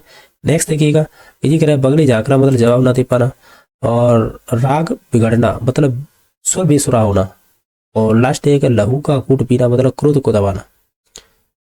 लहू का घूंट पीना मतलब क्रोध को दबाना, इसमें से हमें बताना तो सही नहीं है। जैसे राग बिगड़ना मतलब स्वर है बेसुराव हो जाना, ये भी कहीं ना कहीं सही है, लेकिन फिर भी हम ऑप्शन नंबर 4 पे जाएंगे, जो लहू का घूंट पीना, ये क्रोध दबाना, ये नहीं होगा, ठीक है। नेक्स्ट देखिएगा, भाषा में निदानात्मक परीक्षण वह परीक्षण है जिसके द्वारा अनुसंधानकर्ता छात्रों के भाषा का दोषों को खोजता है जो अपने स्कूल के विषय में सामान्य प्रगति नहीं कर पाते हैं। ये परिभाषा किसने दी थी? ये परिभाषा ये सोनेल की है, ये रीट में पूछी हुई क्वेश्चन, पूछा हुआ क्वेश्चन है। नेक्स्ट देखिएगा, इधर की साइड आते हैं तो इनमें भी दे रखे हैं क्वेश्चन कि ये कह छात्र के अधिगम की कठिनाई का कारण हो सकता है। अगर आप इन ऑप्शनों के आधार पर चलें, जैसे ये कह रहा है कि शिक्षकों का त्रुटिपूर्ण ज्ञान, ये हो सकता है, शिक्षकों का उच्चारण दोष हो सकता है, छात्रों पर स्थानीय बोली का प्रभाव भी हो सकता है, घर पर उपयुक्त वातावरण का अभाव, ये सभी हो सकते हैं, तो ऑप्शन नंबर 4 सही हो जाएगा। नेक्स्ट देखिए, बच्चों के संदर्भ में निदानात्मक परीक्षण का उद्देश्य क्या होगा? अगर आप सभी ऑप्शनों को ध्यान से देखें तो हम ये कहेंगे क्या कि बच्चों हित भाषा के अवसर जुटाना, बच्चों को अगली कक्षा में प्रोन्नत करना, ये तो नहीं संबंधित होगा, ठीक है। बच्चों को विभिन्न श्रेणियों में व्यक्त करना, और बच्चों की भाषा प्रयोग संबंधी कठिनाइयों के संभावित कारणों को पहचान करना, ये सबसे बेस्ट है ऑप्शन, ठीक है। ये उपचारात्मक शिक्षण उपयोगी होता है किन के लिए, वो पता है? पढ़ाई में पिछड़े बालकों के लिए, या आदतन अपराधी प्रवृत्ति बालकों के लिए, या गंभीर संवेगी बालकों के लिए, उपयुक्त सभी के लिए। तो ओवरऑल कहेंगे तो उपयुक्त सभी हो जाएगा, सभी के लिए हो जाएगा ये। अब ये कह रहा है कि डायरेक्शन दे रहेगा, choose the from the option A suitable word for the expression given, one word substitution. तो ये 142 नंबर क्वेश्चन ये कह रहा है कि बीइंग प्रेजेंट एवरीवेयर, इसे बोलते हैं ओमनी प्रेजेंट। ऑप्शन नंबर इसका 4 सही हो जाएगा, यानी वन वर्ड सब्स्टिट्यूशन। ये कह रहा है कि someone who eats a lot of food, इसे क्या कहेंगे? इसे कहेंगे हम कहीं ना कहीं फूडीज, ऑप्शन सॉरी ग्लटन बोलेंगे। ऑप्शन नंबर इसका 2 सही हो जाएगा। नेक्स्ट देखिएगा, one who collect stamps, one who collect stamp, यानी जो क्या है स्टैम्प को कलेक्ट करता है, उसे क्या कहेंगे? तो उसे कहेंगे हम फेटलिस्ट। ऑप्शन नंबर 3 सही हो जाएगा। नेक्स्ट है a disease that spread by means of germs, मतलब ऐसा कोई रोग बताना है जो आपके जम के द्वारा फैलता है, उसे हम कह सकते हैं infection. Choose the alternative which means the same as the given keyword. जैसे स्टेबल का मतलब यहाँ पर संबंधित हो जाएगा आपके, जैसे a place where horse are kept, यहाँ पर आपके घोड़े रखे जाते हो। नेक्स्ट देखिएगा, ये कह रहा है डायग्नोस्टिक टेस्ट इज नेसेसरी, यानी जो निदानात्मक परीक्षण है उसकी क्यों आवश्यकता होती है? हम ये कहेंगे चाहे या तो आप कोई भी, ये कह रहा है ना, to find out the cause of learning disability, यानी जो बच्चे सीख नहीं रहे हैं तो उसके कारण जानना, या जो भी उसे सीखने में डिफिकल्टी हो रही है उसे हटाना, टू रिमूव लर्निंग डिफिकल्टी। ये कह रहा है to improve the technique process, हाँ इंप्रूव करना टेक्निक प्रोसेस में, ये सभी हो जाएंगे। ऑप्शन नंबर 4 सही हो जाएगा। नेक्स्ट देखिएगा, the significance of the diagnosis is the negligible if. Overall ये कहें, ये कह रहा है the children are not treated accordingly. Option number 1 सही हो जाएगा। Which of the following is the basis of remedial teaching, जो आपका उपचारात्मक शिक्षण होता है उसका बेसिस क्या है, यानी ये बताना है इनमें से। ये हो जाएगा संबंधित आपका डायग्नोस्टिक टेस्ट। इसका बेसिस का मतलब होता है कि ये किस पर डिपेंड होता है, डायग्नोस्टिक टेस्ट पर होता है। उसके बाद है रिमेडियल टेस्ट होंगे। 150 नंबर क्वेश्चन है, a basic principle of remedial teaching is not, यानी जो आपका रिमेडियल टीचिंग होता है उसका बेसिक्स, यानी बेसिक वो कह सकते हैं प्रिंसिपल इसमें से नहीं है, ऐसे बताना है हमें, ठीक है। तो इसमें से हो जाएगा जैसे only class level 2 B seed. रचनात्मक आकलन की विशेषता नहीं है, यानी ये फॉर्मेटिव की बात कर रहा है, इसकी विशेषता नहीं है। ये कह रहा है कि इसमें कार्य सुधार का अवसर नहीं दिया जाता है, जबकि ये दिया जाता है, यही राइट आंसर हो जाएगा। क्वेश्चन नंबर 132 है, मूल्यांकन एक ऐसी क्रमबद्ध प्रक्रिया है जो हमें यह बताती है कि बालक ने किस सीमा तक किन उद्देश्यों को प्राप्ति कर ली है। तो ये डेफिनेशन डांडेकर की है, ऑप्शन नंबर 2 सही हो जाएगा। मूल्यांकन प्रक्रिया के सोपान नहीं है, तो शिक्षक और विद्यार्थियों के संबंधों का निर्धारण है वो आपकी मूल्यांकन प्रक्रिया के सोपान में नहीं आएगा। बाकी NAP 2020 में प्रस्तावित परख क्या चीज है? परख एक आपके राष्ट्रीय मूल्यांकन केंद्र है, तो ऑप्शन नंबर 2 सही हो जाएगा। परीक्षण में शुद्धता से तात्पर्य क्या होता है? तो हम कहेंगे शुद्धता मीन्स ये है कि कहीं ना कहीं वैधता की बात हो रही है, ऑप्शन नंबर 1 सही हो जाएगा। नेक्स्ट देखिएगा, ये कह रहा है कि कौन सी एक उत्तम परीक्षण की कसौटी नहीं है? तो मितव्ययता है ना, वो हो जाएगी। प्रत्यास्मरण यानी रिकॉल करने वाले क्वेश्चन कौन से हैं? तो वो फिल इन द ब्लैंक्स में होते हैं ना, वो वाले होते हैं, तो ऑप्शन नंबर 1 सही हो जाएगा। बाकी ये बहुविकल्पी और एकांतर ये फिर आपके होते हैं रिकॉग्नाइजेशन वाले, यानी एक तरह से प्रत्याविज्ञान वाले, ठीक है। ये दोनों प्रत्याविज्ञान है, 2-3 प्रत्यास्मरण वाले हैं, वो 1 नंबर है, ठीक है।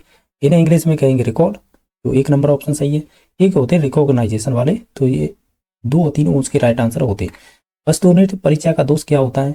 तो वस्तुनिष्ठ परीक्षा का मतलब होता है कि इसमें विचारों की अभिव्यक्ति का पता नहीं चल पाता है, ठीक है, तो ऑप्शन नंबर 1 हो जाएगा। बाकी ये दोनों चीजें हैं वो आपके जो व्याख्यात्मक प्रश्न होते हैं ना, तो उनकी विशेषता है। नेक्स्ट देखिएगा, पोर्टफोलियो फाइल की विशेषता होती है कि इसमें नमूने कार्य पत्र व्यवस्थित करके लगाए जाते हैं, कच्चा कच्छ में ही सुरक्षित स्थान पर रखा जाता है, एक ये संचयी रिकॉर्ड होता है बच्चों का, ठीक है, तो ऑप्शन नंबर 6 सही हो जाएगा।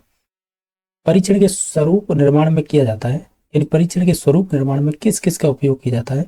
तो देखो छात्रों की रुचि से कोई संबंध नहीं होता है इसका, ठीक है, बाकी इन तीनों से संबंध होगा, चाहे तो उद्देश्यों की दृष्टि से अंकवार देना हो, विषय वस्तु की दृष्टि से अंकवार देना हो, या प्रश्नों के प्रकार की दृष्टि से देना हो, तो इस प्रकार ऑप्शन नंबर 2 सही हो जाएगा। शैक्षिक निदान की प्रक्रिया के अंतर्गत नहीं आता है, अगर शैक्षिक निदान के अंतर्गत इसमें से नहीं आएगा, वो आएगा शिक्षण विधि का चयन करना। ये सभी है पूछे हुआ क्वेश्चन है। नेक्स्ट देखिएगा, क्वेश्चन नंबर 142 है, वो इस प्रकार पूछा है कि भाषा शिक्षण में नैदानिक परीक्षण के अंतर्गत छात्रों की कमजोरियों का कारण क्या हो सकता है? तो उच्चारण दोष हो जाएगा, अनुपस्थित होना या ध्यान की कमी, ये सभी हो जाएगा, तो ऑप्शन नंबर 4 सही हो जाएगा। एक है सिम्पसन और योकम के अनुसार निम्न में से किस विषय में उपचारात्मक शिक्षण आवश्यक नहीं है? देखा जाए तो साइंस में कोई जरूरत नहीं होती है, बाकी भाषा, अंकगणित और वाचन में हो जाएगी। नेक्स्ट देखिएगा, उपचारात्मक शिक्षण में अभ्यास मालाओं का निर्माण का सिद्धांत नहीं है, तो अभ्यास मालाएं स्थिर हों ऐसा नहीं होगा, बाकी अभ्यास मालाओं का निर्माण शिक्षण सूत्रों के अनुरूप होना चाहिए। प्रत्येक त्रुटि के आधार पर अलग अलग अभ्यास मालाएं बनाई जानी चाहिए। अभ्यास मालाओं के निर्माण से पूर्व त्रुटियों का विश्लेषण करना चाहिए। ये तो संबंधित जो नहीं होगी वो ऑप्शन नंबर 1। केवल कागज पेंसिल जांचों द्वारा आकलन किया जाता है, उसे किस प्रकार का आकलन आप बोलेंगे?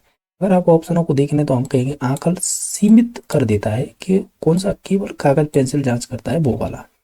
किसी भी विषय यानी किसी विषय के विशेष में विद्यार्थियों की कमजोरी विशेषताओं को ज्ञात करने वाला परीक्षण विशेष आ जाए तो वो निदानात्मक ही होता है मोस्टली, तो ऑप्शन नंबर 2 सही हो जाएगा।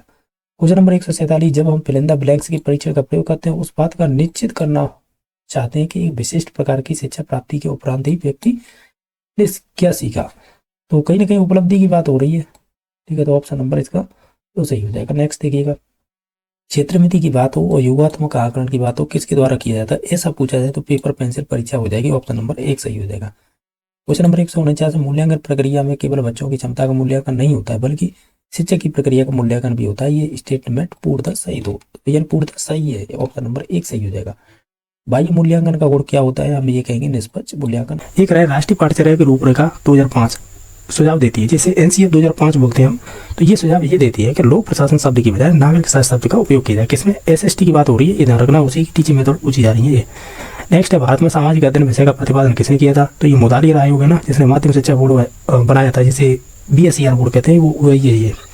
नेक्स्ट देखिएगा, सामाजिक अध्ययन ऐतिहासिक भौतिक तथा सामाजिक संबंधों का अंतर संबंध का अध्ययन करता है, ये डेफिनेशन किसकी है, ये हेम की है, ऑप्शन नंबर 1। नेक्स्ट देखिएगा, विश्लेषण विधि के संबंध में असत्य कथन बताइएगा, तो विश्लेषण विधि है ना, हमें ये कहेंगे असत्य बताइएगा, ये अज्ञात से ज्ञात की ओर शिक्षा सिद्धांत पर आधारित होती है, ये अनुमान से निष्कर्ष की शिक्षा सिद्धांत पर आधारित है, और तार्किक वैज्ञानिक होती है, समय वो शतक अधिक लगती है, तो ये ऑप्शन नंबर 2 है ना, ये गलत है। क्वेश्चन नंबर देखिएगा जो है 143 नंबर, कि रेखा गणित के लिए सर्वाधिक उपयुक्त विधि कौन सी होगी? अगर आप इन सभी ऑप्शन को ध्यान से देखें तो ये हो जाएगी संश्लेषण विधि, ऑप्शन नंबर 4 सही हो जाएगा। प्रोजेक्ट विधि में कौन सा नियम संबंधित नहीं है, यानी जो प्रोजेक्ट मेथड होती है उसमें कौन सा नियम नहीं होता है? तो थॉर्नडाइक के ये मुख्य नियम तो होते हैं ये तीनों, लेकिन आनुवंशिकता से कोई संबंध नहीं होता है। समस्या समाधान विधि का प्रथम पद क्या होता है? हम कहेंगे जो भी हमारी समस्या का चयन करना होता है ये पहला पद होगा। ये पूछ रहा है कि आपको बताइएगा कौन सा आगमन विधि के सोपानों का सही क्रम है। तो पहले तो उदाहरण ही होता है, तो इन दोनों में है नहीं, तो ये कह सकते हैं ये दोनों है ना, जो निरीक्षण से स्टार्ट हो रहे हैं ये नियम जो आपकी नियमन विधि है उससे संबंधित है। लेकिन आगमन से फर्स्ट स्टेप ही होता है उदाहरण से। तो इसमें उदाहरण है, इसमें उदाहरण के बाद क्या होता है? निरीक्षण होता है, ठीक है। फिर निरीक्षण के बाद क्या होता है? ये सेकंड ग्रेड में पूछा हुआ क्वेश्चन है, यानी पहले ही पूछ लिया है। तो हम ये कहेंगे, क्या कहेंगे, हम फिर निरीक्षण के बाद सामान्यीकरण करेंगे, जनरलाइजेशन पर, ठीक है। फिर उसके बाद उसका टेस्ट करते हैं या टेस्टिंग करेंगे। तो ऑप्शन नंबर 4 सही हो जाएगा। ये अच्छा क्वेश्चन है। नेक्स्ट देखिएगा, ह्यूरिस्टिक विधि के संदर्भ में असत्य कथन बताइएगा। यह विधि सूचनात्मक होती है या निर्माणात्मक होती है, या बालकों के प्रयत्नों से तथ्यों को ज्ञात करवाती है, या इससे अध्यापक बालक का मार्गदर्शन करता है। ओवरऑल कहें हम तो ये कहेंगे, हमें सत्य कथन बताना था, तो वो हो जाएगी सूचनात्मक होती है, ये कहना गलत होगा। नेक्स्ट देखिएगा, प्रयोगशाला विधि का शिक्षण का सिद्धांत नहीं है इसमें से। अच्छा, प्रयोगशाला विधि का शिक्षण का सिद्धांत नहीं है। देखो, अवलोकन तो होता है, करके सीखते भी हैं, ठीक है। और क्या होता है? और ये भी कह सकते हैं, क्या कह सकते हैं, ज्ञात से अज्ञात की ओर हम प्रयोग करते हैं, ठीक है। तो हम ये कहेंगे सूक्ष्म से स्थूल की ओर, ये वाला गलत हो जाएगा। नेक्स्ट देख लेते हैं, निगमन विधि के संबंध में सही कथन बताइएगा। निगमन विधि की जब भी बात होगी ना आपसे, तो हम ये कहेंगे कि शिक्षार्थी मूक श्रोता के रूप में रहता है। बाकी नेक्स्ट देखिए, सुनहरी सस्वर वाचन का अभ्यास कराने के लिए सबसे उपयुक्त साधन क्या होगा? हम कहेंगे सामूहिक वाचन होगा। ऑप्शन नंबर 3 सही हो जाएगा। ये कह रहा है कि भाषा की विशेषता नहीं है। अगर आप सभी ऑप्शनों को देखेंगे तो ये कह रहा है विश्लेषण से संश्लेषण की ओर होती है, ये गलत है। ये संश्लेषण से विश्लेषण की ओर होगी, तो इस वजह से गलत हुआ है। बाकी सभी ऑप्शन सही है। नेक्स्ट देखिए, ध्वन्यात्मक शब्दों द्वारा विचारों का प्रकटीकरण है। ये डेफिनेशन किससे संबंधित है? ये आपकी स्वीट महोदय की है। ये कह रहा है अभिव्यक्त्यात्मक कौशल कौन से है? यानी जिन्हें अभिव्यक्त कर सकते हैं, एक तो बोलकर और एक लिखकर, तो यही दोनों सही हो जाएगी। श्रुत लेखन विधि का उद्देश्य नहीं है। अगर पहला ऑप्शन देखें, शुद्ध वर्तनी सीखने में सहायता करती है, ये बात सही है। एकाग्र चित्तता का विकास करती है, ये भी बात सही है। एक लेखन की गति में ह्रास करती है, ये वाला गलत हो जाएगा। बाकी छात्रों के श्रवण और लेखन में समन्वय बनाती है, तो ये भी बात सही है। जो गलत थी वो हो जाएगा ऑप्शन नंबर 3। नेक्स्ट देखिएगा, ये कह रहा है कि लेखन शिक्षण की विधि नहीं है, जैसे कि मोंटेसरी, रचनात्मक, जैक्टॉट और साचार विधि। ओवरऑल आप सभी ऑप्शनों को देखेंगे, ये तो सभी आपकी लेखन की विधियां हैं, लेकिन साचार नहीं होगी, तो ऑप्शन नंबर 4 सही हो जाएगा। ब्राउन की पुस्तक कौन सी है? ब्रायन यानी साइलेंट रीडिंग, यानी ब्रायन की पुस्तक कौन सी है? साइलेंट रीडिंग, तो ऑप्शन नंबर 1 सही हो जाएगा। इनमें से लेखन शिक्षण का सोपान नहीं है। अगर आप इन सभी ऑप्शनों को ध्यान से देखें, हम ये कहेंगे जैसे तत्वों का संग्रह करना तो होता है, व्यवस्थापन करना होता है, रूपरेखा निर्माण करना होता है, लेकिन अनुप्रयोग नहीं होगा किसका? लेखन शिक्षण का, तो ऑप्शन नंबर 3 सही हो जाएगा। क्वेश्चन नंबर 31 देखिएगा, जो क्वेश्चन इस प्रकार पूछा है। ये कह रहा है, क्या कह रहा है कि इनमें से पठन से संबंधित असंगत विकल्प बताइए, यानी जो गलत है वो बताना है। अगर आप ध्यान से देखें तो देखिएगा, अगर पठन से संबंधित विकास का कठिनाई को डिसलेक्सिया कहते हैं, यानी पढ़ने संबंधित जो कठिनाई होती है, तो ये बात तो सही है। पठन क्रिया करते समय पाठ्य पुस्तक की आंखों से दूरी 12 सेंटीमीटर होनी चाहिए, ये वाला गलत हो जाएगा। कम से कम हम देखते हैं 25 सेंटीमीटर की दूरी होनी चाहिए।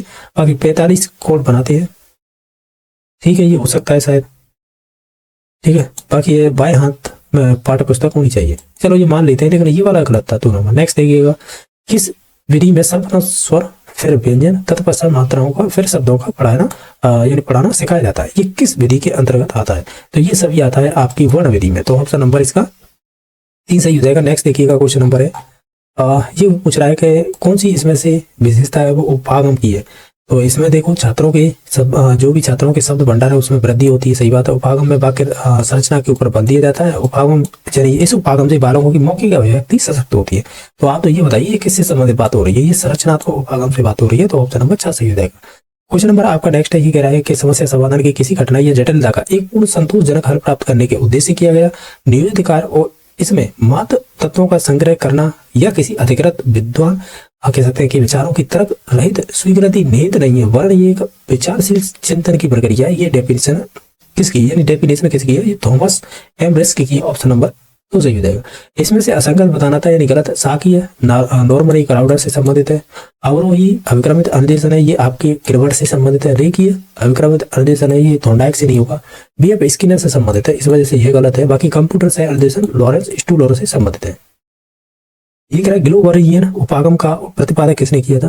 तो वो आपके किया था EST ग्लोवर ने, ऑप्शन नंबर इसका कह सकते हैं 2 सही हो जाएगा। नेक्स्ट देखिएगा, अब ये कह रहा है कि सूक्ष्म शिक्षण उपागम से संबंधित असंगत बताइए, यानी जो गलत है हमें वो चूज करना है। जैसे ये कह रहा है आपसे और फिर देख लीजिएगा ये क्या कह रहा है, सभी ऑप्शनों को पढ़ेंगे जिससे आसानी से पता पड़ जाएगा। जैसे ये कह रहा है कि इस भागों का उद्देश्य शिक्षण जो भी प्रशिक्षणार्थियों के व्यवहार का प्रबंधन करता है। शिक्षक प्रशिक्षणार्थियों के व्यवहार का प्रबंधन करता है, ये बात सही है। भारत में सर्वप्रथम डी तिवारी ने सूक्ष्म शिक्षण शब्द का प्रयोग किया था और शिक्षण प्रशिक्षण के क्षेत्र में किया गया था, ये भी बात ठीक है। सूक्ष्म पाठ्य योजना की अवधि है वो 15 मिनट होती है, ये वाला स्टेटमेंट गलत हो जाएगा। इस शिक्षण में कार्यरत और प्रभावी या कह सकते हैं भावी अध्यापकों में रचना और व्याकरण संबंधी शिक्षण कौशल का सरल और श्रेष्ठ साधन है, तो ये भी बात ठीक है। तो जो गलत होगी वो 3 नंबर ऑप्शन हो जाएगा। बाकी नेक्स्ट देख लेते हैं, हरमट पागम के पदों में शामिल कौन सा इसमें से नहीं होगा वो चूज करना है। इसमें से जो संबंधित नहीं होगा वो होगा अन्वेषण। बाकी प्रस्तुतिकरण, तुलना और अनुप्रयोग ये सभी संबंधित है। एक है मूल्यांकन प्रक्रिया के बीएस ब्लूम ने त्रिमुखी पदागत त्रिकोण दिया है, वो है इनमें से बताइए कौन सा होगा। एक तो आपके उद्देश्य ही होंगे, फिर अधिगम अनुभव होगा, फिर व्यवहार में परिवर्तन। ऑप्शन नंबर 2 सही हो जाएगा। मॉरिसन इकाई योजना उपागम से संबंध असंगत बताइएगा। इसमें से हम ये कहेंगे, क्या कहेंगे कि मुख्य उद्देश्य शिक्षण अधिगम प्रक्रिया द्वारा विद्यार्थी को विषय वस्तु की दक्षता प्रदान करना, ये तो सही है। यह उपागम विषय वस्तु की परिपाक पर बल देता है, ये भी बात सही है। इसमें प्रत्येक इकाई पहली इकाई से संबंधित नहीं है, जबकि ये संबंधित होती है, तो इसका ऑप्शन नंबर पे 3 ही गलत हो जाएगा। बाकी ये गेस्टोल मनोविज्ञान पर आधारित है, जो गलत है इसमें से ऑप्शन नंबर 3, बाकी सभी सही थे। ये 3 नंबर ऑप्शन इसका गलत है। क्वेश्चन नंबर नेक्स्ट है, बच्चों ने अपने भावों, विचारों तथा अनुभवों को ठीक से मौके के उल्लेखित रूप में अभिव्यक्त करने का प्रशिक्षण किस शिक्षण के अंतर्गत दिया जाता है, तो ये संबंधित हो जाएगा आपका, और कह सकते हैं। नेक्स्ट क्वेश्चन नंबर है 142, निम्नलिखित में से पर्यवेक्षित अध्ययन की विशेषता है। अगर आप इन सभी ऑप्शनों को ध्यान से देखें, हम ये कहेंगे इसमें छात्रों से स्वाध्याय की आदत, तर्क, निरीक्षण और अवबोध की क्षमता विकसित होती है। ऑप्शन नंबर इसका तो सही हो जाएगा।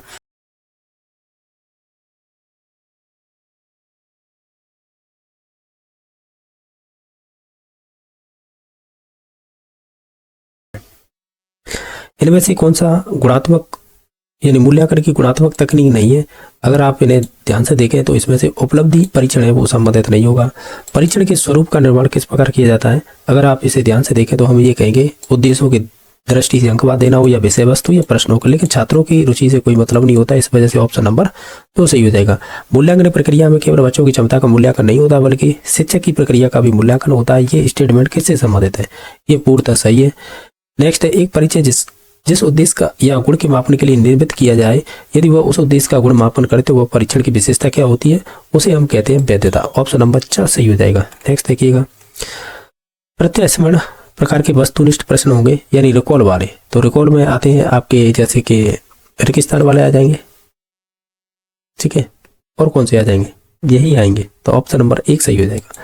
बाकी ये वाले हैं ना बहुविकल्पी और एकांतर, ये रिकॉग्नाइजेशन वाले हैं, प्रत्याविज्ञान वाले, प्रत्याविज्ञान बोलते हैं ना रिकॉग्नाइजेशन वाले, और ये है रिकॉल वाले जिन्हें प्रत्यास्मरण कहते हैं, तो ऑप्शन नंबर 1 सही हो जाएगा। सीसी का व्यापकता से तात्पर्य नहीं है।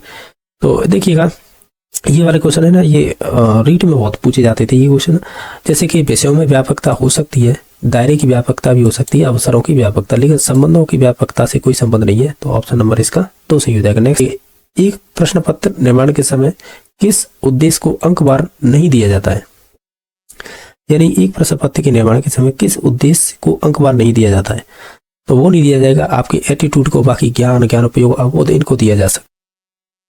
अगर नेक्स्ट क्वेश्चन नंबर देखिए 139 है, ब्लू प्रिंट में आवश्यक तत्व नहीं है, इनमें से हमें चूज करना था। तो देखो विषय वस्तु होती है, उद्देश्य होते हैं, कठिनाई के स्तर होते हैं, लेकिन उत्तर तालिका से संबंध नहीं होता है। नेक्स्ट देखिएगा, या हम ये कह सकते हैं कि इसमें आवश्यक तत्व नहीं माना जाएगा, वो है उत्तर तालिका। नेक्स्ट देखिएगा, ये कह रहा है कि निम्न में से कौन सा परीक्षण व्यवहार के भावात्मक पक्ष का मूल्यांकन करता है। अगर आप देखें इन सभी ऑप्शनों में, चाहे वो समायोजन का परीक्षण हो, समाज मिति हो या मूल्य परीक्षण हो, ये सभी करेंगे तो ऑप्शन नंबर 4 सही हो जाएगा। मूल्यांकन की मात्रात्मक तकनीक नहीं है, हमें वो चूज करना है, तो वो हो जाएगा आपका साक्षात्कार। चेक लिस्ट होगी, रेटिंग स्केल होगा, interview, schedule are, anecdotal record are, tools 4, यानी ये सभी चीजें हैं वो किसके लिए उपयोग की जाती है। ओवरऑल कहें तो हम ये कहते हैं कि जब भी हम फॉर्मेटिव असेसमेंट की बात करते हैं उसी में इन चीज़ों का उपयोग करते हैं। नेक्स्ट देखिएगा, ये कह रहे हैं कि check list technique use for evaluation, या जो चेक लिस्ट होती है वो मूल्यांकन में किस प्रकार उपयोगी होती है वो बताना है। तो ये होगी आपकी जैसे इंटरेस्ट, एटीट्यूड और वैल्यू ऑफ द स्टूडेंट से संबंधित होगी। बाकी है कि जो क्लोज टेस्ट होते हैं वो इवोल्यूशन बाय डिस्क्राइब बाय, तो ये किसके द्वारा बताए गए थे, तो ये बताए गए थे WL टाइलर के द्वारा। तो ऑप्शन नंबर इसका 3 सही हो जाएगा। देखिएगा नेक्स्ट क्वेश्चन नंबर है 86। इसमें क्या पूछा है, निम्न में से वैज्ञानिक विधि की विशेषता है वो चूज करनी है। जैसे इसमें वस्तु निश्चितता पाई जाती है, बिल्कुल सही है, ऑब्जेक्टिविटी होती है, और इसमें प्रेडिक्टिबिलिटी भी पाई जाती है, यानी भविष्यवाणी क्षमता भी पाई जाती है, और अनिश्चितता बनी रहती है, यानी अनिश्चितता बनी रहती है किसमें, वैज्ञानिक विधि में। तो ACE ऑप्शन नंबर किसमें है, ACE ऑप्शन नंबर 3 में सही हो जाएगा। इसमें कह रहा है आगमन विधि का दूसरा सोपान कौन सा होता है। पहला होता है, हम क्या करते हैं आगमन विधि में, आगमन विधि में आपको मालूम होगा पहला स्टेप होता है कि हम उदाहरण प्रस्तुत करेंगे, ठीक है, प्रस्तुत करेंगे। सेकंड नंबर पे आता है आपका उसका निरीक्षण करेंगे, ठीक है, और तीसरे स्टेप पे आता है उसका सामान्यीकरण करेंगे, लास्ट में आता है उसका परीक्षण करेंगे। ये 4 स्टेप होते हैं। तो इसमें से सेकंड नंबर पर कौन आ रहा है, निरीक्षण। तो ऑप्शन नंबर 1 सही हो जाएगा। ये कह रहा है प्रोजेक्ट विधि में कौन सा नियम संबंधित नहीं है। आप तो थॉर्नडाइक के 3 नियम है PTA के नाम से, यानी ये मुख्य नियम है 3। प्रभाव का नियम है क्या कहीं पे, ये रहा, और T का मतलब तत्परता, ये रहा, E का मतलब अभ्यास, बाकी ये नियम नहीं होगा। आनुवांशिक नियम से कोई लेना देना नहीं है प्रोजेक्ट मेथड का। तो ऑप्शन नंबर 4 सही हो जाएगा। क्वेश्चन नंबर नेक्स्ट देखिएगा, जो 89 नंबर क्वेश्चन है। ये कह रहा है कि समस्या समाधान विधि के उद्देश्यों का सबसे अच्छा वर्णन कौन सा ऑप्शन कर रहा है इसमें से। अगर आप देखें सभी को पढ़ के, तो ये कहेंगे कि बच्चों को वैज्ञानिक समस्याओं को स्वतंत्र रूप से या मार्गदर्शित रूप से हल करने की अनुमति देता है। तो ऑप्शन नंबर 2 सही हो जाएगा। बाकी ये तो गलत है, ये भी गलत, ये भी गलत। तो ऑप्शन नंबर इसका 2 सही हो जाएगा। नेक्स्ट देखिएगा, इसमें बाल केंद्रित विधि नहीं है, यानी बाल केंद्रित मतलब चाइल्ड सेंटर्ड मेथड नहीं है, तो वो हो जाएगी व्याख्यान विधि। क्यों, इसमें टीचर तो एक्टिव होता है और जो स्टूडेंट या लर्नर होते हैं वो इनएक्टिव होते हैं, इस वजह से इसे कह सकते हैं अमनोवैज्ञानिक विधि भी कहते हैं। तो ऑप्शन नंबर इसका 3 सही हो जाएगा।